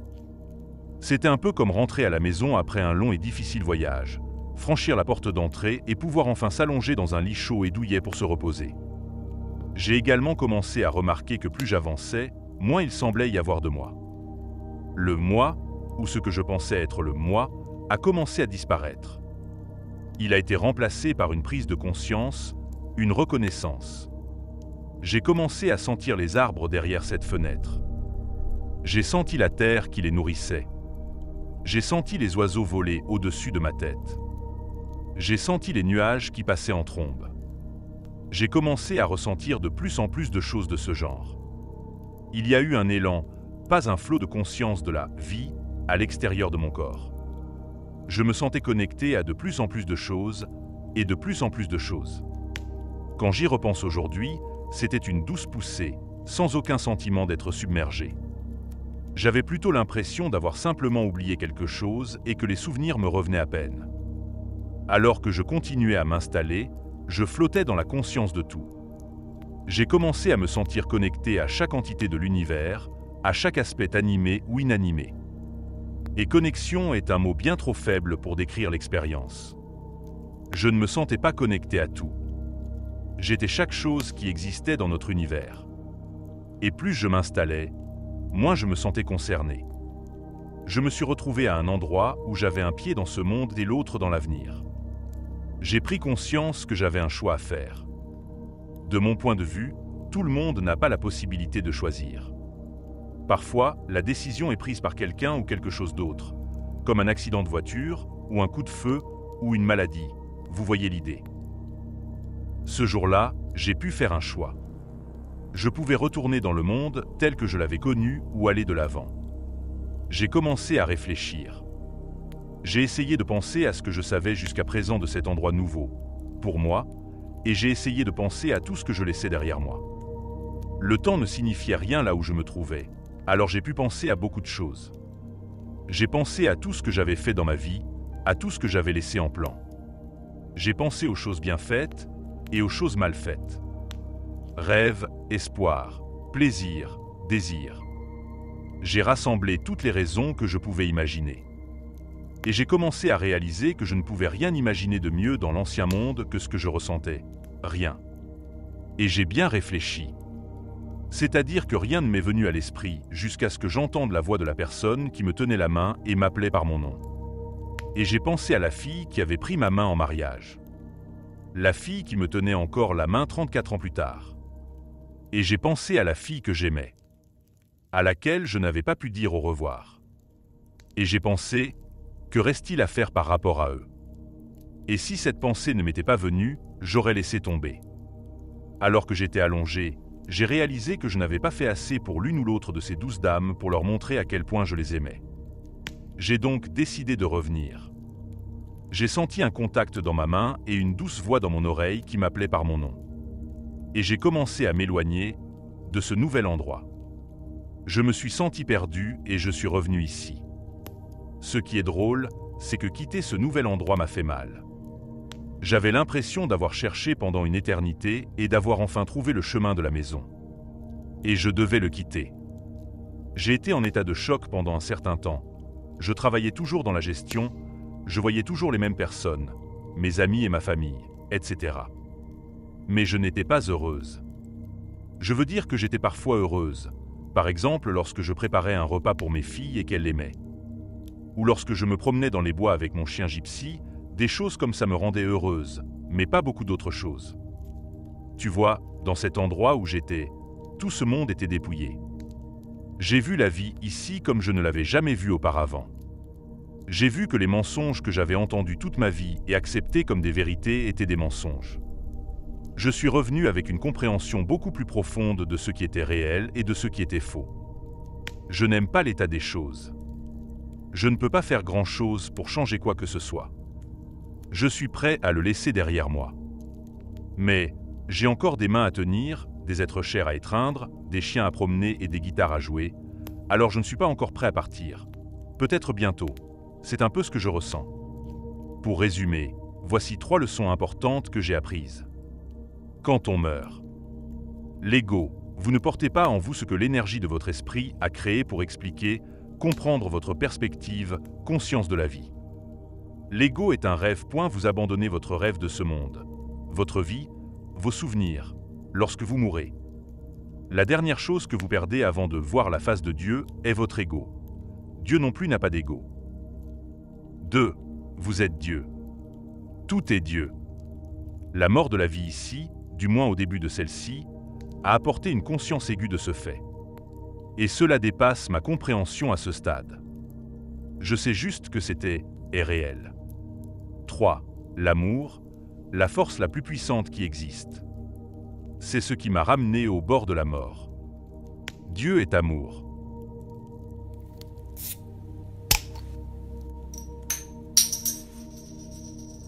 J'ai rencontré Jésus après une opération qui a mal tourné. J'ai eu l'impression de me réveiller et de me retrouver soudain assis sur un banc public. Il faisait beau et vert autour du banc, mais un peu plus loin, il est devenu blanc. Je me suis rendu compte que quelqu'un était assis à côté de moi sur le banc. Je me suis tourné pour regarder et c'était ma tante décédée auparavant. Nous avons discuté agréablement pendant un petit moment, puis elle est partie et Jésus s'est assis à côté de moi. C'était un peu angoissant d'être assise à côté de Jésus, mais il ne m'a pas laissé me laisser envahir par la peur. Tout était très calme et paisible. Il m'a demandé si ma tante et moi avions passé un bon moment. J'ai répondu par l'affirmative et les remercié de nous avoir permis de parler. Je suis presque sûr qu'il me donnait de l'espace pour ne pas paniquer. Il m'a ensuite dit que je ne la reverrais plus et est devenu sérieux. Dans les circonstances qui ont précédé mon opération, j'étais extrêmement déprimé et je me moquais de savoir si je vivrais ou si je mourrais, sans pour autant être complètement suicidaire. Je m'en fichais tout simplement.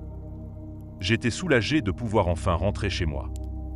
Puis j'ai regardé Jésus et je ne peux vraiment pas décrire ce que j'ai vu.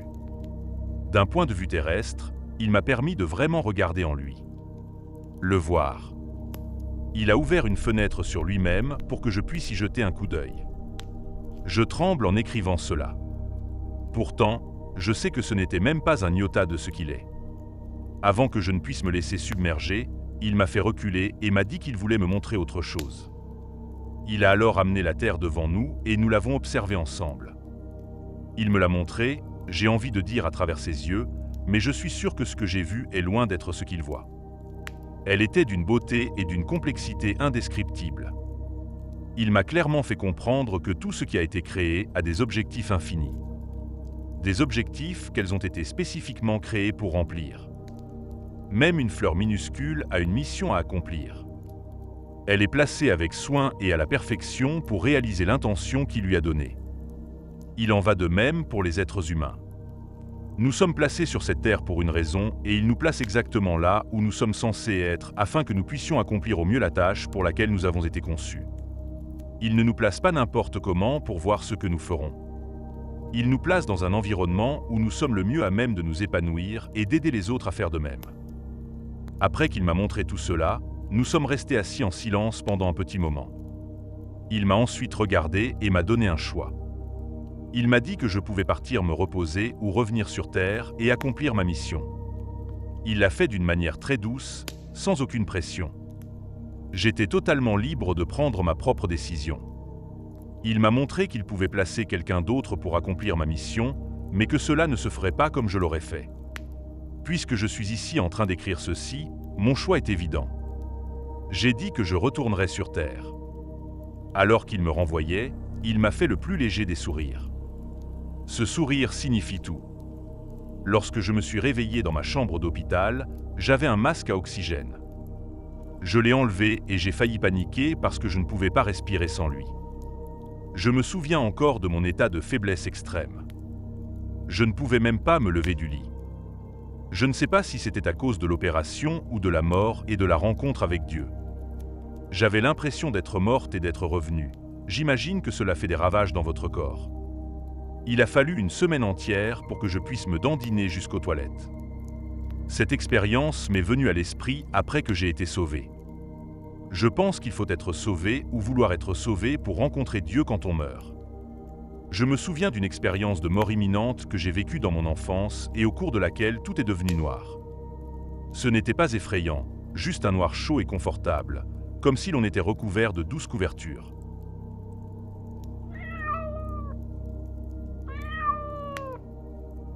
Dans mon expérience de mort imminente, j'ai vu que le but de la souffrance est de nous aider à éclairer ou à illuminer notre lumière intérieure. J'ai compris que cette illumination intérieure se produit chaque fois que nous choisissons une voie ou une méthode plus aimante pour faire face aux choses ou aux problèmes qui nous frustrent. Lorsque nous lâchons prise et laissons Dieu, que nous choisissons la gentillesse plutôt que les représailles et que nous permettons simplement à la paix de nous envahir, la lumière céleste fait de même. J'ai vu que cette lumière nous aide à être plus ouverts à l'énergie de l'amour, et une fois que nous sommes imprégnés et que nous travaillons dans un système ou une habitude d'amour, cet effort crée une sorte d'énergie harmonieuse qui nous entoure et attire d'autres personnes comme nous, près de nous. D'un autre côté, j'ai clairement vu que l'énergie créée par l'amertume, la colère, la jalousie, la convoitise, l'ambition aveugle ne fera qu'attirer plus de la même chose. Ce qui, en fin de compte, n'aboutit qu'à la souffrance. Dès que nous vivons une expérience d'expansion de notre lumière intérieure, parce que nous pratiquons une façon plus aimante de penser et de mener notre vie, notre esprit s'adresse alors, plus qu'il ne le fait normalement, à notre esprit humain. Cet événement nous aide alors à nous élever dans divers domaines de notre conscience, et l'esprit nous enseigne alors comment mieux nous gérer nous-mêmes et les uns les autres dans la vie. Plus l'esprit nous parle, parce que nous possédons une plénitude de lumière intérieure, plus nous serons capables de comprendre des sagesses que nous n'aurions jamais pu réaliser auparavant sans ce genre d'expérience.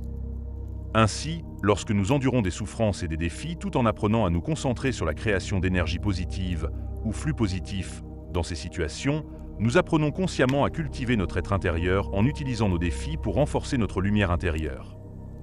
Dès que notre lumière intérieure est suffisamment brillante, notre lumière extérieure commence à briller et les bonnes choses viennent à nous. Et lorsque nous apprenons à partager les bonnes choses qui nous arrivent avec les autres, nous recevons encore plus de bénédictions et ainsi de suite. En fin de compte, lorsque nous développons un modèle d'utilisation de l'amour et de la lumière intérieure pour résoudre nos problèmes quotidiens, nous finissons par réaliser que nous sommes bien plus puissants que quiconque, y compris nous, ne l'aurait jamais imaginé. Pendant mon expérience, j'ai vu que la vie n'est rien d'autre qu'une série d'initiations que chacun d'entre nous choisit de traverser, avant de s'incarner. Cela signifie que bien avant d'arriver dans ces corps humains, nous avons pris certaines décisions quant à la plupart des problèmes que nous rencontrerions sur cette planète. Ainsi, être vivant dans un corps signifie devoir expérimenter la vie avec tous ses tests, ses défis et ses bénédictions. J'ai vu que chaque expérience qui se présente à nous dans la vie suit une sorte de rythme. Je parle des moments que nous appelons les bons moments, les moments difficiles, quand un bébé naît ou quand quelqu'un meurt. Être un gagnant dans la vie, être un perdant, les victoires et les échecs. Chacun de ces moments viennent collectivement à tous et font partie de ce que j'appelle le rythme de la vie. Et au fur et à mesure de nos expériences, une sorte d'initiation se produit, qui nous montre nos forces, ainsi que nos faiblesses. Et si nous sommes prêts à assumer la responsabilité de nos propres erreurs, une fois que nous voyons que nous sommes la cause des choses difficiles qui nous arrivent, nous mûrissons grandement dans notre âme et notre esprit. Par conséquent, même pour la personne la plus aimante, les défis doivent venir. La plupart des gens croient que la religion et la spiritualité sont là pour nous sauver de la douleur. Je dis qu'elles sont là pour nous aider à la traverser.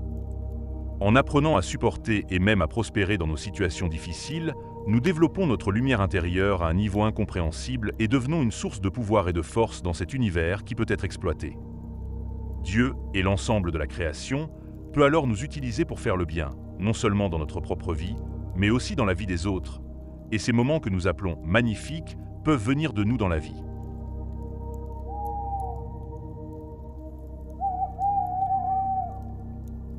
Un cancer du sein a été diagnostiqué chez ma tante il y a environ 2 ans. Elle a bien réagi au traitement et, pendant un certain temps, il semblait qu'elle était en rémission. Malheureusement, au cours des 2 derniers mois, des tests ont révélé que non seulement le cancer était revenu de manière agressive, mais qu'il s'était également propagé à d'autres organes. Aucun d'entre nous ne savait qu'elle disparaîtrait si tôt. Pendant son hospitalisation, elle a commencé à parler à ceux qu'elle disait être sa mère et ses frères et sœurs. Seulement, elle les avait perdus tous les deux pendant la pandémie. Ma tante regardait mon oncle et discutait avec ses proches. Ce n'est pas rare pour ceux qui vivent leurs derniers instants, mais mon oncle m'a dit qu'il entendait parler de choses qu'elle n'avait aucun moyen de connaître par elle-même. Il l'a entendu dire « Oui, je sais qu'il y a X dollars dans le sac à main ». Il n'en a pas fait grand cas, mais lorsqu'il est rentré chez lui pour se doucher ce soir-là, il a découvert qu'un colis était arrivé pour elle ce jour-là. Il l'a ouvert et il s'agissait d'un sac à main qu'un membre de sa famille lui avait envoyé en guise de surprise. Il a regardé à l'intérieur et y a trouvé la somme d'argent exacte que ma tante avait indiquée. Mon oncle était certainement perplexe et déconcerté. Pendant ces derniers instants, elle parlait à mon oncle et semblait être interrompue par quelqu'un qu'il ne pouvait pas voir. Elle ne cessait de s'interrompre pour dire « Donnez-moi 1 minute » à cette personne. Finalement, elle a dit à mon oncle que sa mère et ses frères et sœurs étaient là pour elle et lui a demandé si elle pouvait aller avec eux. Il savait que c'était le moment et lui a dit que c'était bon et qu'elle pouvait y aller. Elle a pris un dernier souffle et a quitté son corps. Nous voulions tellement qu'elle soit guérie tout au long de son combat, mais je sais qu'elle l'est enfin. Je voulais juste partager ceci en sa mémoire, et j'espère que cela renforce l'idée que les expériences de mort imminente, le paradis et les retrouvailles avec ceux qui sont partis avant nous sont réelles.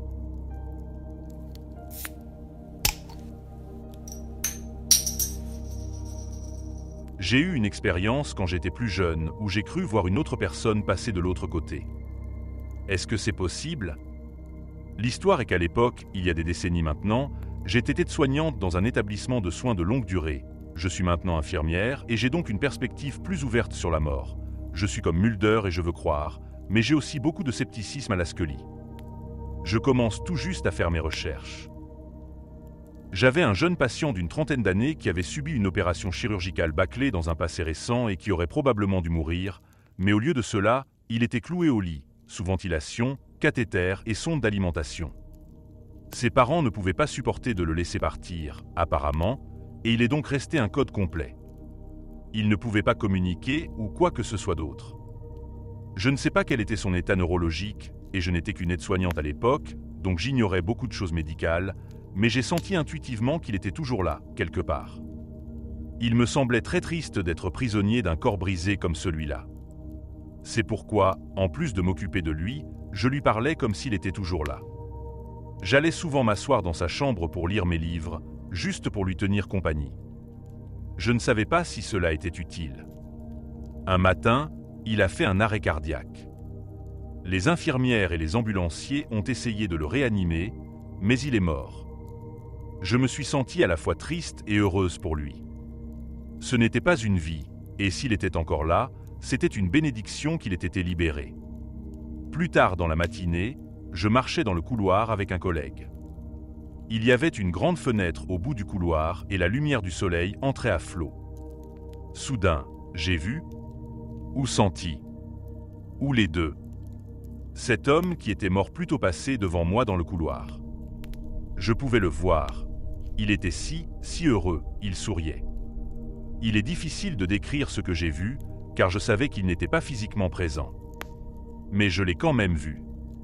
Il m'a brièvement posé la main sur l'épaule en passant, et j'ai ressenti sa gratitude. Puis il a disparu. J'ai eu l'impression qu'il était entré dans la lumière proverbiale, littéralement, car la salle était remplie de lumière à ce moment-là. Je me souviens très clairement de cette expérience, comme si elle était imprimée de manière permanente dans mon cerveau. Je n'ai pas raconté cette histoire à beaucoup de gens parce que je me sens déstabilisé en parlant. Même en tant qu'infirmière qui a assisté à de nombreux décès et qui sait intuitivement que ce qui reste n'est qu'un corps. Ce n'est qu'une coquille. Quelque chose s'en va lorsque nous mourons.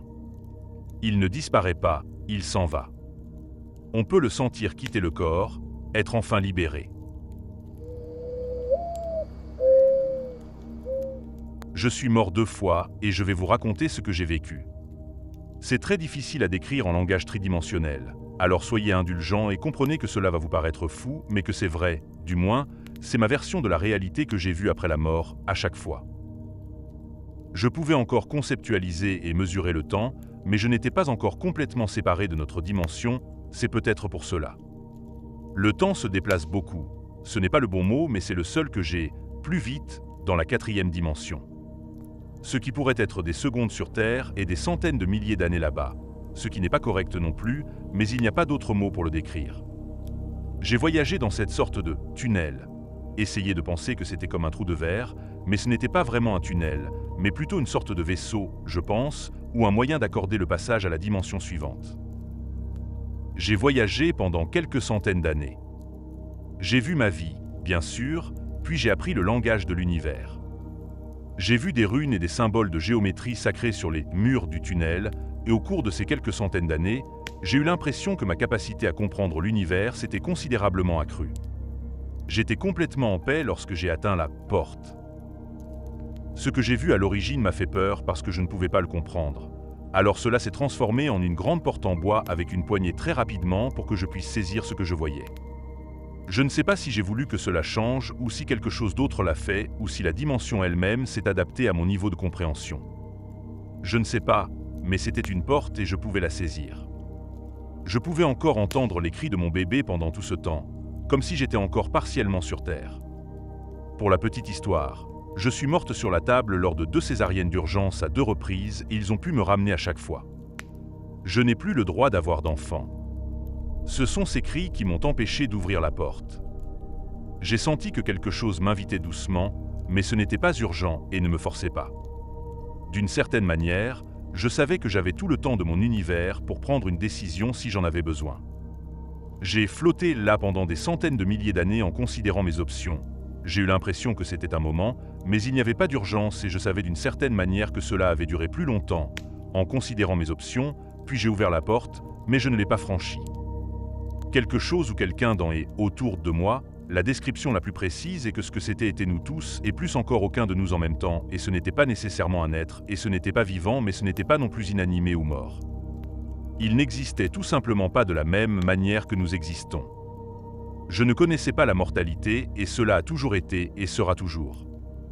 Ce n'est pas un bon descripteur, mais ce n'est pas non plus un « il ». Alors je ne sais pas comment le décrire en termes tridimensionnels, malheureusement. Le docteur, qui a été le premier à me dire de ne pas franchir la porte à moins d'être absolument sûr de ne pas vouloir retourner d'où je viens de la même manière que j'existais auparavant, m'a dit de ne pas le faire. Alors, je me suis assis et j'ai regardé à travers la porte pour décider et ce que j'ai vu. Putain de merde, ce que j'ai vu est indescriptible. C'était...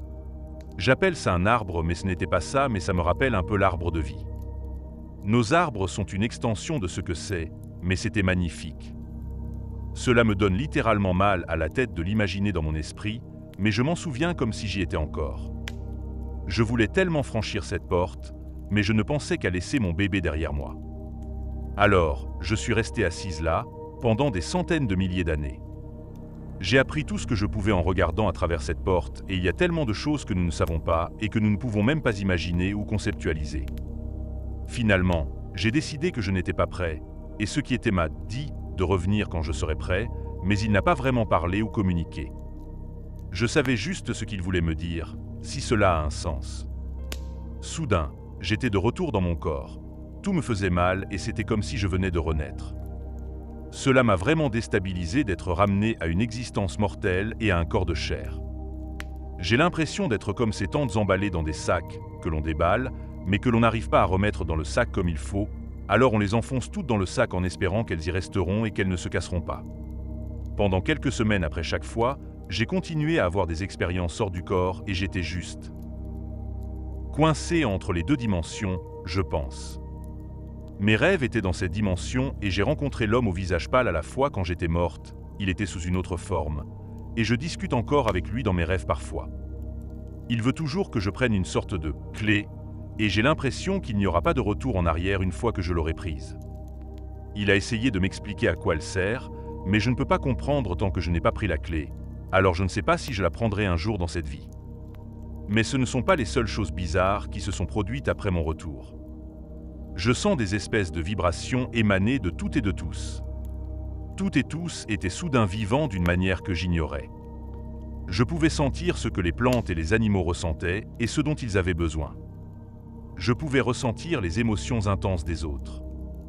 Je pouvais sentir que quelqu'un d'autre était allé ou était sur le point d'aller dans la 4e dimension. Cela a duré des mois la première fois et je le ressens encore plus fortement cette fois-ci. Je ne sais pas si cela va s'estomper comme la dernière fois, mais je n'en ai pas envie. Savez-vous ce que c'est que de mettre vos pieds nus dans la terre et de sentir la respiration de la terre sous vos pieds? Savez-vous ce que c'est que de parler vraiment à un arbre? Y renonceriez-vous après avoir acquis cette capacité? Je pense honnêtement que nous avons tous cette capacité, mais que nous choisissons activement de ne pas la libérer. Je pense que le concept de cette capacité nous effraie sans même que nous nous en rendions compte. Mais surtout, je sens que cette dimension m'appelle tous les jours et j'ai tellement envie d'y aller et de tout apprendre.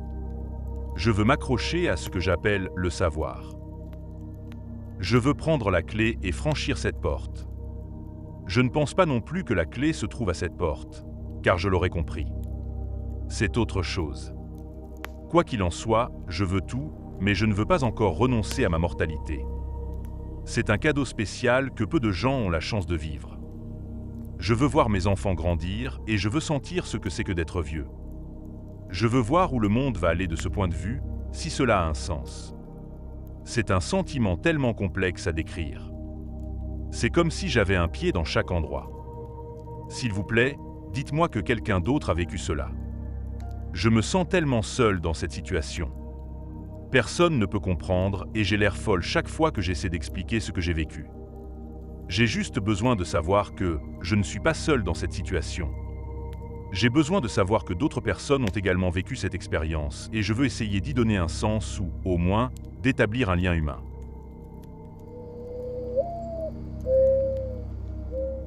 Je suis allé dans un endroit où la haine allait à l'encontre des lois de la physique. Je sais que cela semble stupide. Je vais essayer d'expliquer. Je suis mort en 2015. J'ai parlé de mes expériences ici et là, mais je voulais élaborer sur cette partie. L'endroit où je suis allé, j'ai eu l'impression que la haine allait littéralement à l'encontre des lois de la physique. J'y ai vu des gens que j'aimais et d'autres que je détestais, mais je ne voyais en eux que l'humanité la plus pure et la plus brute. Il était impossible de voir quoi que ce soit d'autre que leur humanité la plus pure, la plus vraie, leur âme. Et je me sentais étrangement oppressé. J'avais l'impression que quelque chose que j'avais ressenti auparavant m'avait été enlevé. La capacité de haïr. C'était comme si la haine était littéralement contraire aux lois de la physique. Un concept abstrait que je ne pouvais pas conceptualiser dans ce monde, où que je sois. Mais en même temps, mes yeux se sont ouverts à la douleur des personnes auxquelles je pensais. J'ai vu leur souffrance, c'était comme si toutes leurs âmes s'étaient ouvertes en grand devant moi. Je n'ai vu que leur souffrance et leur humanité, mais je ne me suis pas senti triste. La tristesse allait à l'encontre des lois de cet endroit. Je n'ai fait qu'accepter inconditionnellement, mon cœur débordait d'amour et de compréhension. Je comprenais leur souffrance et leur vérité. Mon expérience m'a radicalement changé. Elle a changé toute ma personnalité. Il ne reste plus aucune trace de ce que j'étais. Je ressens de la douleur et de la haine parce que je vis dans ce monde qui en fait partie. Mais je me sens tellement libre et heureuse de savoir qu'un tel endroit existe. Chaque jour, je suis tellement heureuse et joyeuse. Je ne me soucie plus du tout de ce monde, car je sais qu'un jour il prendra fin et que je serai dans ce nouveau royaume, et que tout ce qui m'a blessé dans ce monde sera impossible à conceptualiser. J'ai abandonné l'ingénierie aérospatiale pour devenir aide-soignant dans un hospice. Je ne gagne pas beaucoup d'argent, mais l'argent n'a plus de valeur pour moi. Je tolère le système financier autant qu'il le faut pour pouvoir vivre ma petite vie simple. D'un point de vue capitaliste, je ne vaux rien. D'un point de vue spirituel, je fais le travail le plus noble que l'on puisse imaginer. Je réconforte les gens et je les rends heureux. Je ne pourrai plus jamais faire autre chose après ce qui s'est passé. Je n'arrive pas à croire qu'il y ait eu un jour dans ma vie où j'ai voulu concevoir des avions de chasse. Tout cela me semble tellement étranger et franchement ridicule aujourd'hui. Je me sens tellement libre. Je ne me soucie plus du tout de ce que les gens pensent de moi, car je sais que cela n'a pas d'importance. Je ne ressentirai plus ces sentiments un jour. Je ne ressens plus de gêne. J'ai l'impression que mon séjour sur Terre est comparable à la rencontre d'un petit café intéressant au cours d'un voyage et que l'on entre pour prendre un café, s'émerveiller des décorations, discuter avec les gens, puis repartir vers l'endroit où l'on était censé aller. J'ai l'impression que cette terre est ce petit café. Mon petit ami est parfois gêné par ma liberté d'esprit, mais je pense qu'il est trop attaché à ce monde. Comme je l'étais. Je modère mon comportement pour lui, car il vit encore dans ce monde. Mais en fin de compte, je veux juste vivre et me sentir libre jusqu'à la fin de mes jours ici. Je sais que tout le monde sur cette terre n'est pas heureux et libre. Je veux simplement passer mon temps ici à améliorer l'expérience des autres. Aimer et prendre soin de ceux qui n'ont pas le même don de liberté et de bonheur que moi. Ce monde n'est pas aussi important que les gens le pensent.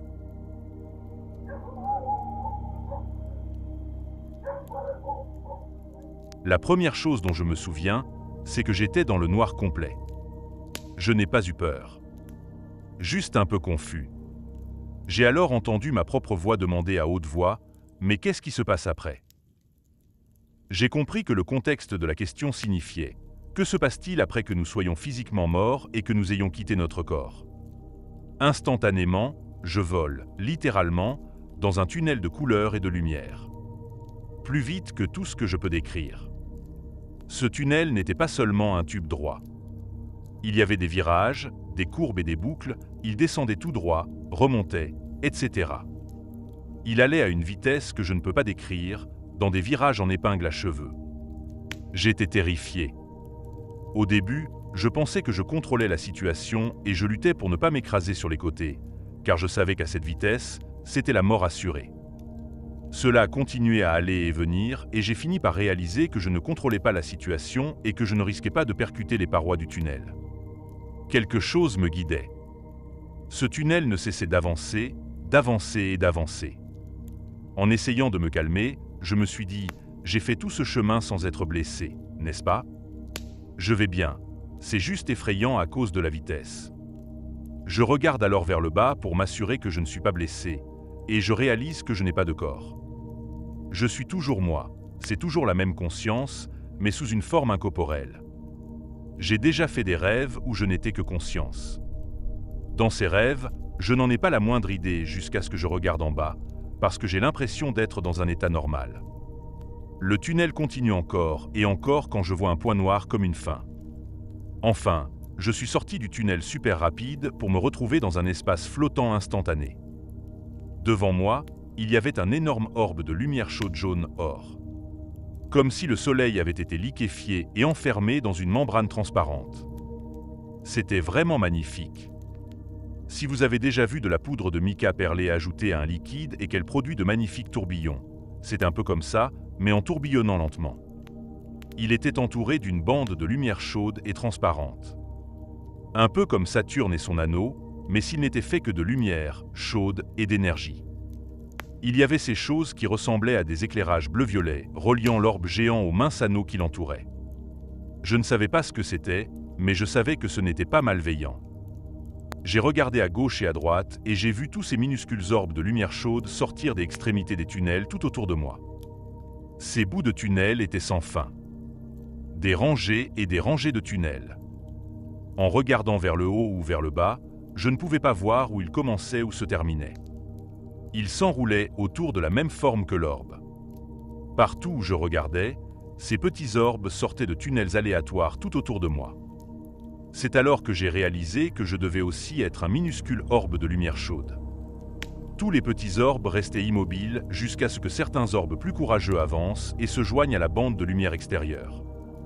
Il y avait vraiment une forte attraction vers l'orbe, alors finalement, mais prudemment, j'ai fait de même.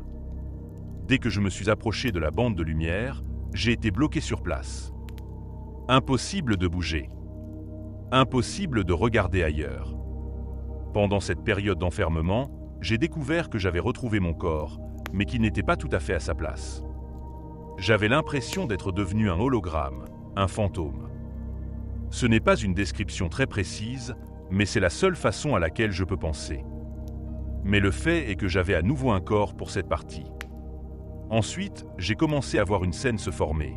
Encore une fois presque comme un hologramme au début, mais c'est devenu beaucoup plus clair. La première chose que j'ai vue était un enfant en bas âge.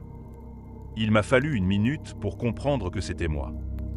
Cela peut paraître idiot, mais pour des raisons de circonstances, je n'ai jamais vu de photos de moi en tant que bébé et très peu de photos de la fin de mon enfance. Mais tout a commencé avec moi lorsque j'étais un enfant en bas âge. J'ai regardé chaque seconde de chaque jour que j'ai vécu. Avec une clarté parfaite. Rien n'était flou. C'était dans un ordre chronologique parfait. C'est là que j'ai compris que je rêvais probablement.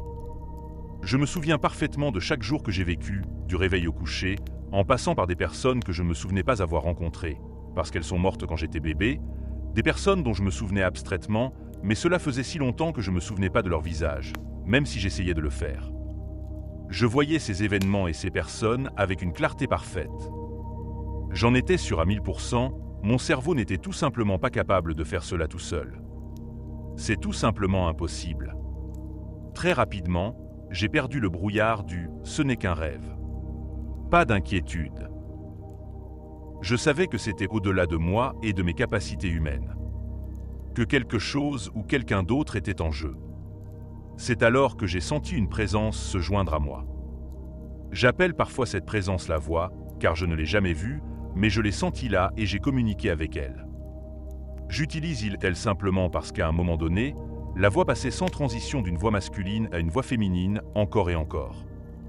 Aucun mot n'a jamais été prononcé à haute voix pendant toute la durée de l'expérience. Pendant toute la durée de l'expérience, nous avons communiqué sans effort, par télépathie, mais surtout de manière émotionnelle. Comme de la télépathie émotionnelle, si vous voulez. Cela peut paraître idiot, mais il y a tant de choses qui peuvent être dites et ressenties de manière si authentique, sans même dire un mot. Par exemple, il serait impossible de mentir ici. Vous pouvez ressentir l'émotion et l'authenticité de chacun et de chaque chose. Dans toutes les interactions que j'ai eues avec cette présence, je n'ai ressenti que de l'amour, de la gentillesse, de l'empathie, pas une once de jugement de leur part non plus, mais surtout, j'ai ressenti de la vérité de leur part lorsque nous avons parlé, télépathiquement et émotionnellement, mais je m'avance un peu ici. J'ai commencé à jouer ma vie entière devant moi. C'était en accéléré, mais je pouvais facilement suivre et traiter les émotions tout aussi rapidement, d'une certaine manière. Si je voyais quelque chose qui m'intéressait vraiment, un souvenir doux sentimental, le film ralentissait et me donnait tout le temps que je voulais. Pour clarifier, regarder ma vie de cette manière n'était pas comme regarder un film de famille.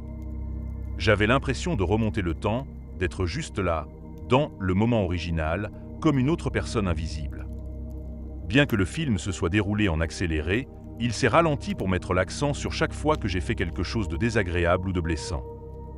Des petites et des grandes choses. Chaque chose horrible. Je me suis vu vieillir. Certaines des choses que j'ai regardées, je me suis souvenu qu'elles s'étaient réellement produites, mais je les avais oubliées. C'était génial de retrouver certains de ces souvenirs. D'autres, pas si géniaux. Mais j'ai eu l'impression d'avoir oublié environ 90% de ma vie. En grandissant, j'ai vu comment mes actions avaient blessé, affecté négativement d'autres personnes, puis comment ces effets avaient affecté d'autres personnes, comme tout au long de leur vie. Puis, Comment ils ont continué à blesser d'autres personnes, chose parce que je les avais blessés en premier. Comme un effet d'entraînement. Comment mes méfaits ont blessé tellement plus de gens et tellement plus profondément que je ne l'ai jamais réalisé. Ensuite, cela a montré tout le mal, la douleur que j'ai causée à d'autres sans le savoir tout au long de leur vie. Ensuite, cela a montré tout le bien que j'aurais pu faire en prenant des décisions différentes. Honnêtement, j'avais l'impression d'être la plus grande ordure humaine à ce moment-là. Je ne peux même pas décrire à quel point je me sentais bas, mauvais, grave, sale. Je n'ai jamais vraiment parlé de cette partie parce qu'elle était si douloureuse et vulnérable. Mais si je dois raconter toute cette histoire, je dois aussi parler de cette partie. J'ai atteint la cinquantaine et, au cours des 14 dernières années, j'ai perdu tous les membres de ma famille proche, à l'exception de mes 2 enfants. Ma mère, mon père, mon beau-père, ma sœur et ma meilleure amie sont tous décédés. Comme pour beaucoup de gens, je pense que les personnes que j'ai blessées le plus souvent et beaucoup plus profondément sont les membres de ma famille la plus proche. Si l'on se souvient d'une dispute avec un frère ou une sœur, par exemple, on se souvient de l'essentiel. Ils ont fait ceci, alors j'ai fait cela.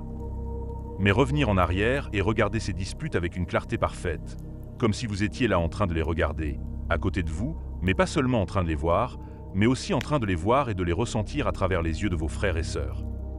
C'est déchirant. Surtout lorsqu'ils sont décédés et que vous ne pourrez jamais leur dire que vous comprenez maintenant et que vous savez à quel point vous les avez blessés et que vous êtes désolé. C'est une douleur si horrible qu'elle dépasse les mots.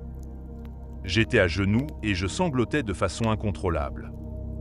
Je ne sais pas combien de temps cela a duré, car le temps semble fonctionner différemment là-bas, mais j'ai eu l'impression que c'était des jours, voire des semaines. J'étais à genoux, sanglotant, me balançant et criant « Je ne savais pas. Je ne savais pas. Je suis tellement désolé. Je ne savais pas. Je ne savais pas. » Encore et encore et encore. Je sentais que la présence essayait de communiquer, mais je n'y parvenais pas. J'avais tellement honte et je me détestais. Je ne pouvais qu'imaginer ce que la présence pensait de moi après m'avoir vu être si horrible avec ma propre famille. Je l'ai donc bloqué, la présence. Comme je l'ai dit, j'ai eu l'impression d'être à genoux pendant des jours, absorbant tout, assumant la responsabilité de toute la douleur et de tout le mal que j'avais causé aux personnes que j'aimais le plus. Finalement, la présence a dépassé mon blocage et m'a dit que j'étais très dur avec moi-même. Encore une fois, plus que de les entendre, j'ai senti qu'ils étaient sincères. Puis elle m'a dit « Rien de ce que tu as fait n'est impardonnable. Tu n'es pas très gentil avec toi-même. Écoute, personne n'a jamais rien fait d'impardonnable. Cessez d'être si désagréable avec vous-même. Il y a encore beaucoup de choses à voir. Es-tu prêt à laisser tomber la douleur ?» Je pouvais sentir la présence d'une personne qui n'avait pas le moindre jugement à mon égard. Pas même un soupçon de déception à mon égard. Je ne ressentais que de l'amour et de la compassion. Je savais sans l'ombre d'un doute que ce qu'il disait était vrai à 100%. J'ai dit OK et j'ai accepté de continuer. Ensuite, ma vie a recommencé et j'ai vu que chaque fois que j'étais méchant, c'était lié à cet incident ou à cette personne qui avait été méchante avec moi en premier. J'ai appris que la douleur peut se manifester de différentes manières, mais qu'elle ne cesse de se propager d'une personne à l'autre. Comment un manque de gentillesse peut se propager comme un cancer d'une personne à l'autre? Aucun mot n'a jamais été prononcé à haute voix pendant toute la durée de l'expérience. Pendant toute la durée de l'expérience, nous avons communiqué sans effort, par télépathie, mais surtout de manière émotionnelle. Comme de la télépathie émotionnelle, si vous voulez. Cela peut paraître idiot, mais il y a tant de choses qui peuvent être dites et ressenties de manière si authentique, sans même dire un mot. Par exemple, il serait impossible de mentir ici. Vous pouvez ressentir l'émotion et l'authenticité de chacun et de chaque chose.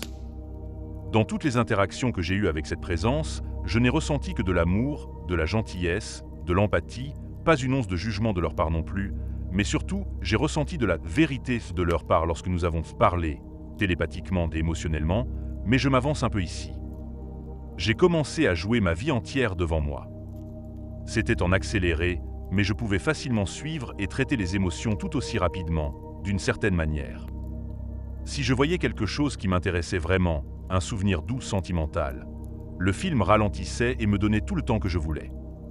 Pour clarifier, regarder ma vie de cette manière n'était pas comme regarder un film de famille.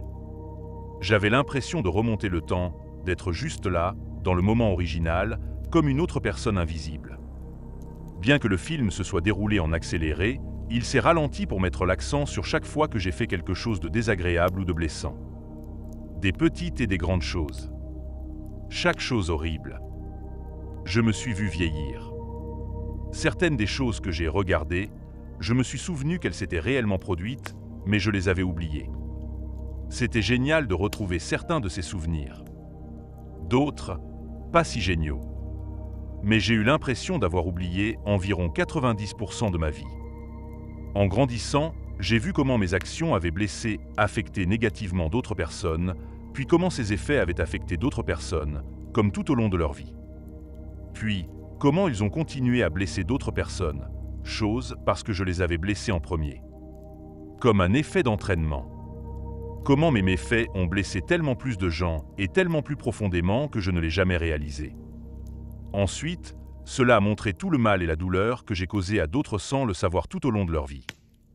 Ensuite, cela a montré tout le bien que j'aurais pu faire en prenant des décisions différentes. Honnêtement, j'avais l'impression d'être la plus grande ordure humaine à ce moment-là. Je ne peux même pas décrire à quel point je me sentais bas, mauvais, grave, sale. Je n'ai jamais vraiment parlé de cette partie parce qu'elle était si douloureuse et vulnérable. Mais si je dois raconter toute cette histoire, je dois aussi parler de cette partie. J'ai atteint la cinquantaine et, au cours des 14 dernières années, j'ai perdu tous les membres de ma famille proche, à l'exception de mes 2 enfants. Ma mère, mon père, mon beau-père, ma sœur et ma meilleure amie sont tous décédés. Comme pour beaucoup de gens, je pense que les personnes que j'ai blessées le plus souvent et beaucoup plus profondément sont les membres de ma famille la plus proche. Si l'on se souvient d'une dispute avec un frère ou une sœur, par exemple, on se souvient de l'essentiel. Ils ont fait ceci, alors j'ai fait cela. Mais revenir en arrière et regarder ces disputes avec une clarté parfaite, comme si vous étiez là en train de les regarder, à côté de vous, mais pas seulement en train de les voir, mais aussi en train de les voir et de les ressentir à travers les yeux de vos frères et sœurs. C'est déchirant.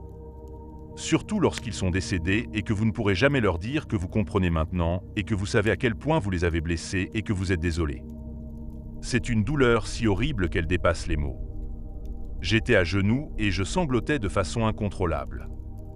Je ne sais pas combien de temps cela a duré, car le temps semble fonctionner différemment là-bas, mais j'ai eu l'impression que c'était des jours, voire des semaines.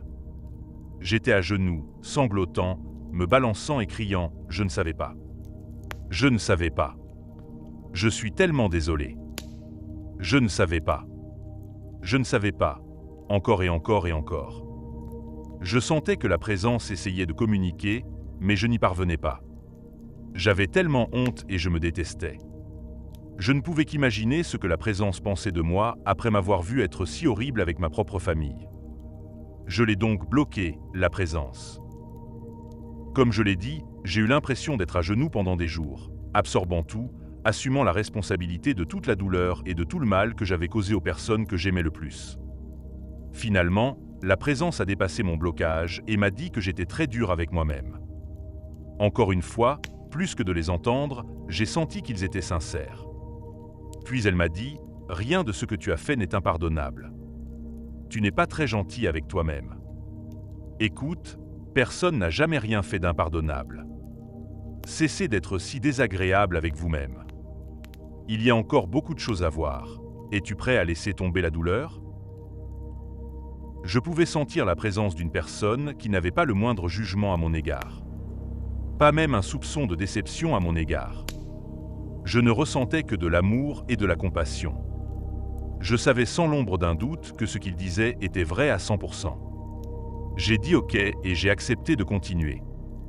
Ensuite, ma vie a recommencé et j'ai vu que chaque fois que j'étais méchant, c'était lié à cet incident ou à cette personne qui avait été méchante avec moi en premier. J'ai appris que la douleur peut se manifester de différentes manières, mais qu'elle ne cesse de se propager d'une personne à l'autre. Comment un manque de gentillesse peut se propager comme un cancer de personne à personne, de génération en génération. Oui, j'avais fait des choses horribles à des gens, mais c'était surtout parce que quelqu'un m'avait fait des choses horribles. J'ai compris que nous n'étions pas tous mauvais, mais la douleur est comme une contagion. Elle continue d'avancer en essayant de se propager au plus grand nombre de personnes possible parce que c'est tout ce qu'elle sait faire. Elle n'est pas mauvaise. Elle est trop primitive pour avoir des intentions malveillantes. C'est juste ce qu'il fait. Je ne veux pas dire que nous n'avons aucune responsabilité dans le fait de blesser les autres ou d'être horribles avec des personnes ou des choses dont nous ne sommes pas responsables. Nous sommes totalement responsables si nous faisons du mal aux autres. Simplement, c'est probablement parce que nous avons été blessés en premier et qu'il est naturellement si facile pour les humains de le transmettre. Mais nous pouvons y mettre un terme. Nous avons la capacité d'arrêter le cycle, mais cela demande du travail pour pouvoir arrêter de répandre la douleur qu'il nous est si facile de transmettre. Mais savoir que nous le faisons est la première étape pour l'arrêter. J'espère que cela a du sens. J'ai compris que la plupart des méfaits que j'ai infligés à quelqu'un ou à quelque chose ne m'étaient pas propres, que c'était comme un bâton passé d'une personne à l'autre. Je me suis senti beaucoup mieux en comprenant que je n'étais pas qu'un monstre pourri dans l'âme. Nous avons ensuite recommencé, mais cette fois-ci, l'accent a été mis sur tout le bien, la gentillesse que j'ai fait. Tout comme la douleur et la souffrance, la gentillesse et l'amour sont une sorte de contagion. Elle aussi ne s'est qu'allée de l'avant, en passant à d'autres. Comment mes bonnes actions ont aidé des personnes qui, à leur tour, ont aidé d'autres personnes. L'effet d'entraînement, mais pour l'amour et la gentillesse. Le plus beau, c'est de voir que des choses apparemment insignifiantes, comme un compliment oublié ou simplement un sourire ou un signe de la main, ont eu un effet positif énorme sur quelqu'un. Je pleurais à nouveau, mais cette fois-ci, c'était des larmes de sentimentalité. J'étais tout simplement bouleversé de voir à quel point j'avais, sans le savoir, apporté de la gentillesse à des gens sans jamais le savoir. À peu près à ce moment-là, nous avons regardé un souvenir de moi enfant, et je ne me souviens pas de ce que c'était, mais c'était vraiment hilarant. La personne présente gloussait elle aussi, et cela s'est rapidement transformé en un véritable fou rire pour nous deux. Nous rions tellement que nous ne pouvions plus prêter attention à la scène, qui s'est donc complètement arrêtée. Il nous a fallu une minute pour nous débarrasser de nos rires et continuer. Ensuite, la voix m'a demandé si je comprenais comment le bien et le mal que j'ai fait ont affecté tant de personnes, d'animaux, de plantes, etc. Comme si j'avais appris quelque chose de cette vie. Je l'ai fait bien sûr, et la voix m'a dit de continuer. C'est alors que j'ai rejoint la bande de lumière extérieure et que je m'y suis fondu. Bien que je puisse encore penser de manière indépendante, me souvenir de ma vie, penser à des questions, etc., j'étais désormais branché sur une conscience principale.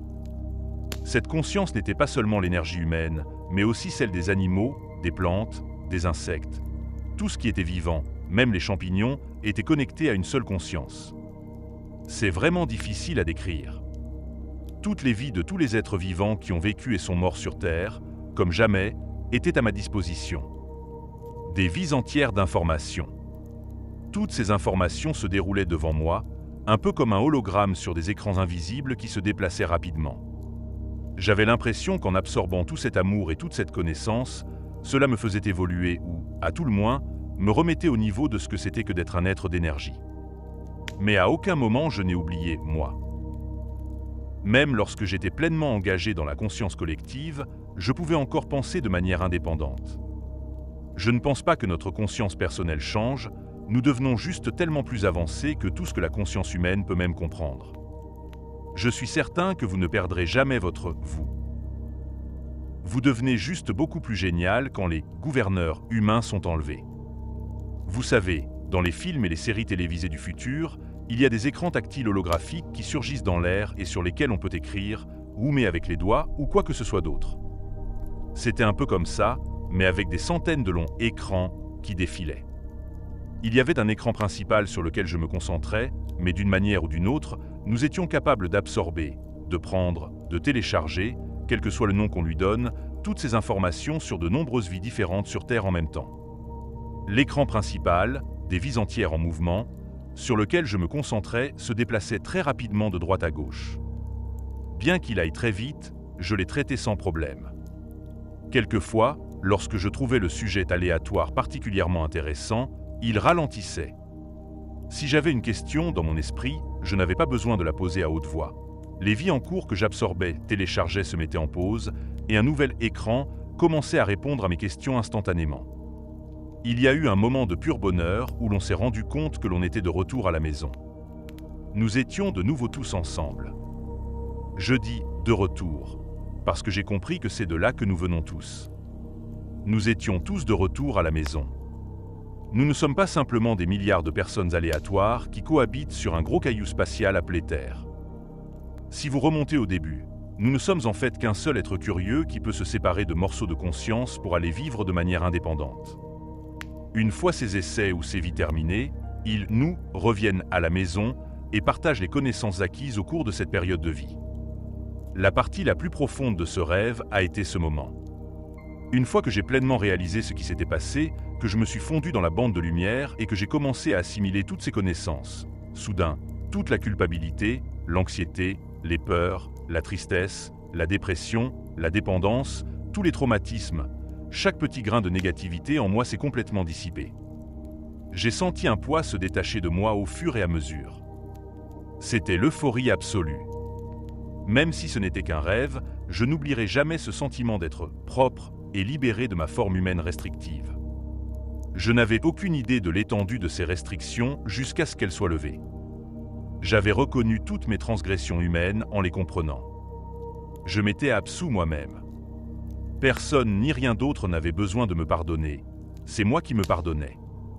Le seul jugement ici, dans tout l'endroit, était le mien. Mais je l'avais pleinement compris et j'étais capable de m'en défaire. C'était un sentiment indescriptible et j'étais désormais libre de rester ici, à la maison, aussi longtemps que je le souhaitais. C'était la chose la plus cool et la plus fascinante qui soit. Malheureusement, je ne suis pas écrivain. Je ne décris pas cette expérience comme elle le mérite. Mais c'était incroyable de pouvoir traiter et assimiler toutes ces informations à une telle vitesse. Plus j'absorbais ou téléchargeais d'informations, plus je me sentais euphorique. C'était tellement incroyable. J'aurais aimé avoir des mots pour le décrire de manière plus authentique. J'ai alors remarqué qu'en plus d'être branché sur toutes ces informations, je n'étais pas seul. Tout autour de moi, il y avait des orbes d'énergie qui faisaient la même chose et qui étaient auparavant des êtres vivants ou des choses. J'ai alors eu l'impression que tous les orbes qui m'entouraient étaient, pour ainsi dire, de nouveaux arrivants. J'ai eu l'impression que, parce que nous avions été humains pendant si longtemps, nous avions besoin de cette sorte de bain d'amour pour nous débarrasser de toute cette maladresse humaine et absorber tout cet amour et cette positivité, jusqu'à ce que nous puissions nous acclimater à nouveau en tant qu'êtres d'énergie. Nous pourrions rester ici dans ce bain glorieux de l'autre monde jusqu'à ce que nous retrouvions nos jambes, pour ainsi dire. Je n'essaierai même pas de deviner ce qui s'est passé, mais j'ai eu l'impression qu'il y avait encore beaucoup à faire après. Je ne peux pas dire quoi, parce que je n'en ai pas la moindre idée, mais j'ai la forte impression que c'était plutôt génial. Le gars à côté de moi était un parfait inconnu, mais je l'aimais profondément. Comme un frère ou une sœur. Il m'a dit qu'il s'appelait Frank, qu'il était arrivé, mort, un peu avant moi et qu'il n'était pas très gentil de son vivant. Mais il est tellement heureux et reconnaissant d'être revenu. Je me suis alors dit que même les gens très mauvais venaient ici. Est-ce juste ? Comment les gens réagiraient-ils s'ils savaient que nous allons tous dans cet endroit merveilleux, les bons comme les mauvais ? Frank m'a dit que c'était juste parce qu'ils devaient se reconnaître avant de pouvoir rejoindre la conscience. Mais une fois qu'ils ont rejoint la conscience, nous ne faisons plus qu'un. Je n'ai pas tout à fait compris ce qu'il disait, mais j'ai laissé tomber parce qu'une autre pensée m'est venue à l'esprit. Si l'âme, conscience de tout le monde vient ici, les membres de ma famille sont-ils ici ? Au moment où je pensais les chercher, la voix m'a interrompu. Elle m'a averti que plus je resterai là, plus j'oublierai mon ancienne vie. Suis-je prêt à laisser tomber cette vie pour de bon ? Je ne pense pas qu'elle voulait dire oublier, car l'oubli est impossible dans un endroit où des vies entières sont stockées. J'ai senti que cela signifiait que mon ancienne vie deviendrait de plus en plus insignifiante. Je me suis cependant souvenu de mes enfants et je me suis déconnecté de la bande de lumière. Pour être tout à fait honnête, je ne voulais pas revenir en arrière. S'il n'y avait pas eu mes enfants, je serais volontiers resté.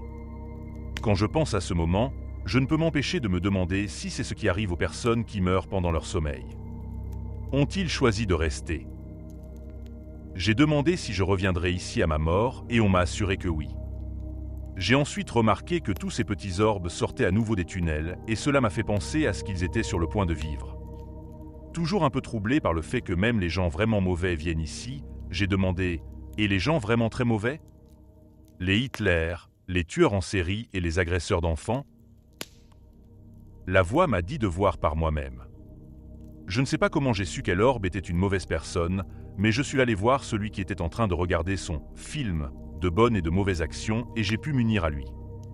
On lui montrait, en n'épargnant aucun détail, comment ces actions horribles avaient affecté la vie entière de cette personne, puis la personne qui avait été blessée parce que sa victime initiale avait été blessée, et ainsi de suite. Mais on leur montrait leurs mauvaises actions en dehors d'eux-mêmes, en tant qu'eux-mêmes et du point de vue de la victime, tout cela en même temps. C'était d'une horreur indescriptible. Je ne sais pas comment le décrire, mais se voir, en dehors de soi, commettre des actes horribles tout en voyant et en ressentant ce que sa victime ressentait, c'était horrifiant. Ensuite, ils ont été amenés à regarder leurs répercussions sur la façon dont ils ont blessé beaucoup plus de personnes qu'ils ne le pensaient et sur la façon dont cette douleur était bien pire que ce qu'ils avaient imaginé. Ce type sur lequel j'étais branché avait beaucoup plus de mal que de bien dans sa vie et il était complètement désespéré. Alors que je sanglotais à genoux en hurlant dans le vide ma culpabilité, il était recroquevillé en position fétale, dans un tel désespoir qu'il ne pouvait même pas pleurer. Il était catatonique dans son désespoir. Je n'ai pu saisir que quelques pensées sporadiques qu'il avait, car tout était confus. Ce que j'ai compris, c'est qu'il fallait que tout se passe bien. Je dois me racheter auprès d'elle. Mais je suis mort. Je ne peux pas revenir en arrière. Je ne pourrai jamais me racheter, maintenant. Ils ne sauront jamais à quel point je suis désolé. C'est trop tard maintenant. La voix a gentiment dit à l'homme d'aller de l'avant, mais il n'a pas voulu. Il avait enfin compris à 100% à quel point il avait été une personne dégoûtante, égoïste et perverse, et il sentait qu'il ne méritait pas d'aller de l'avant. Il était dans son propre enfer. Pourtant, la présence ne le jugeait pas non plus. La voix lui a gentiment dit que lorsqu'il serait prêt à continuer, il le pourrait. La voix m'a dit « Arrête de le juger ». Mais après ce que je venais de voir, j'étais dégoûté et, honnêtement, en colère. Même si je pouvais sentir ses remords sincères en même temps. Pourtant, il me dégoûtait. La voix m'a alors dit d'un ton tranchant « Arrête de le juger. Il est toi. » Je vais pas vous mentir, cela a un peu court-circuité mon cerveau. La voix m'a rappelé que lui et moi venions de la même source, du même être. Qu'il était une partie de moi. Comme si j'étais un doigt et lui un orteil du même être. Tout comme j'étais une partie de ce tournesol ou de cette paysanne, morte il y a 200 ans dans un village d'Europe. Nous sommes un au début et à la fin. J'ai dit que je comprenais, puis j'ai demandé à la voix si elle était Dieu. Elle s'est mise à glousser et m'a dit d'un ton taquin « Je croyais que tu avais dit que tu avais compris. » La voix a continué à se transformer d'homme en femme, puis de l'un à l'autre. Mais elle a dit « Non, non, je ne suis pas Dieu. Tu es Dieu. Cette grenouille est Dieu. Nous ne faisons qu'un. Nous sommes Dieu. » Je me suis dit que c'était logique et je suis passé à autre chose. Puis j'ai demandé si, une fois que nous serons morts pour de bon et que nous serons ici sans plus aucun corps ou retourner, nous serons ici pour l'éternité? La voix m'a dit que nous pourrions rester à la maison aussi longtemps que nous le voudrions. Pour toujours si on veut, mais on peut aussi partir pour commencer une nouvelle vie, si on veut. Je voulais dire par là que nous pouvions nous détacher de la conscience source pour naître comme un bébé dans quelqu'un, quelque chose de nouveau. Je n'ai pas pensé à demander si c'était au hasard ou si on pouvait choisir la famille ou autre. Je suis désolé. Cela m'ennuie vraiment de ne pas l'avoir fait. En y repensant maintenant, j'ai vraiment l'impression que je n'étais autorisé qu'ici, à l'entrée en quelque sorte. Quelqu'un a mentionné que mes descriptions de cet endroit semblaient un peu claustrophobes. Je suis désolé d'avoir donné cette impression, car ce n'était pas du tout le cas. J'ai eu l'impression qu'il s'agissait simplement de l'entrée principale ou du centre de transition. Une gare centrale et un centre de réacclimatation de l'au-delà. Je ne sais pas ce qu'il y a au-delà, car on ne me l'a pas montré, parce que ce n'était pas mon heure, mais je sens au plus profond de moi qu'il y a des choses encore plus étonnantes en réserve après que nous en ayons fini ici. J'ai commencé à me diriger vers les tunnels, mais j'ai hésité. Pour être honnête, j'étais un peu triste de rentrer. Avant que je n'aie le temps de dire ou d'assembler mes pensées, la présence a dit « Je sais ». Mais tu reviendras quand ce sera le moment. J'ai ressenti un élan de réconfort et d'amour de la part de la présence et j'ai en quelque sorte cligné des yeux mentalement, juste pour m'imprégner d'un dernier moment supplémentaire d'être là. Je suis retourné dans les tunnels, mais je ne sais pas ce qui s'est passé, car je ne me souviens pas du tout d'être retourné dans le tunnel. Je me suis juste réveillé. En y repensant, c'était un tel cadeau. Je dirais que je n'ai plus peur de la mort. Je sais que j'essaie d'être une bonne personne, et si c'est vrai, je pense que j'aurai plus de bonnes actions que de mauvaises. Je ne sais pas pourquoi on m'a donné ce petit aperçu. Je ne suis pas une personne super spirituelle, je ne suis pas une personne vertueuse, ni éclairée, ni quoi que ce soit d'autre. Je ne suis qu'une simple personne dans le monde.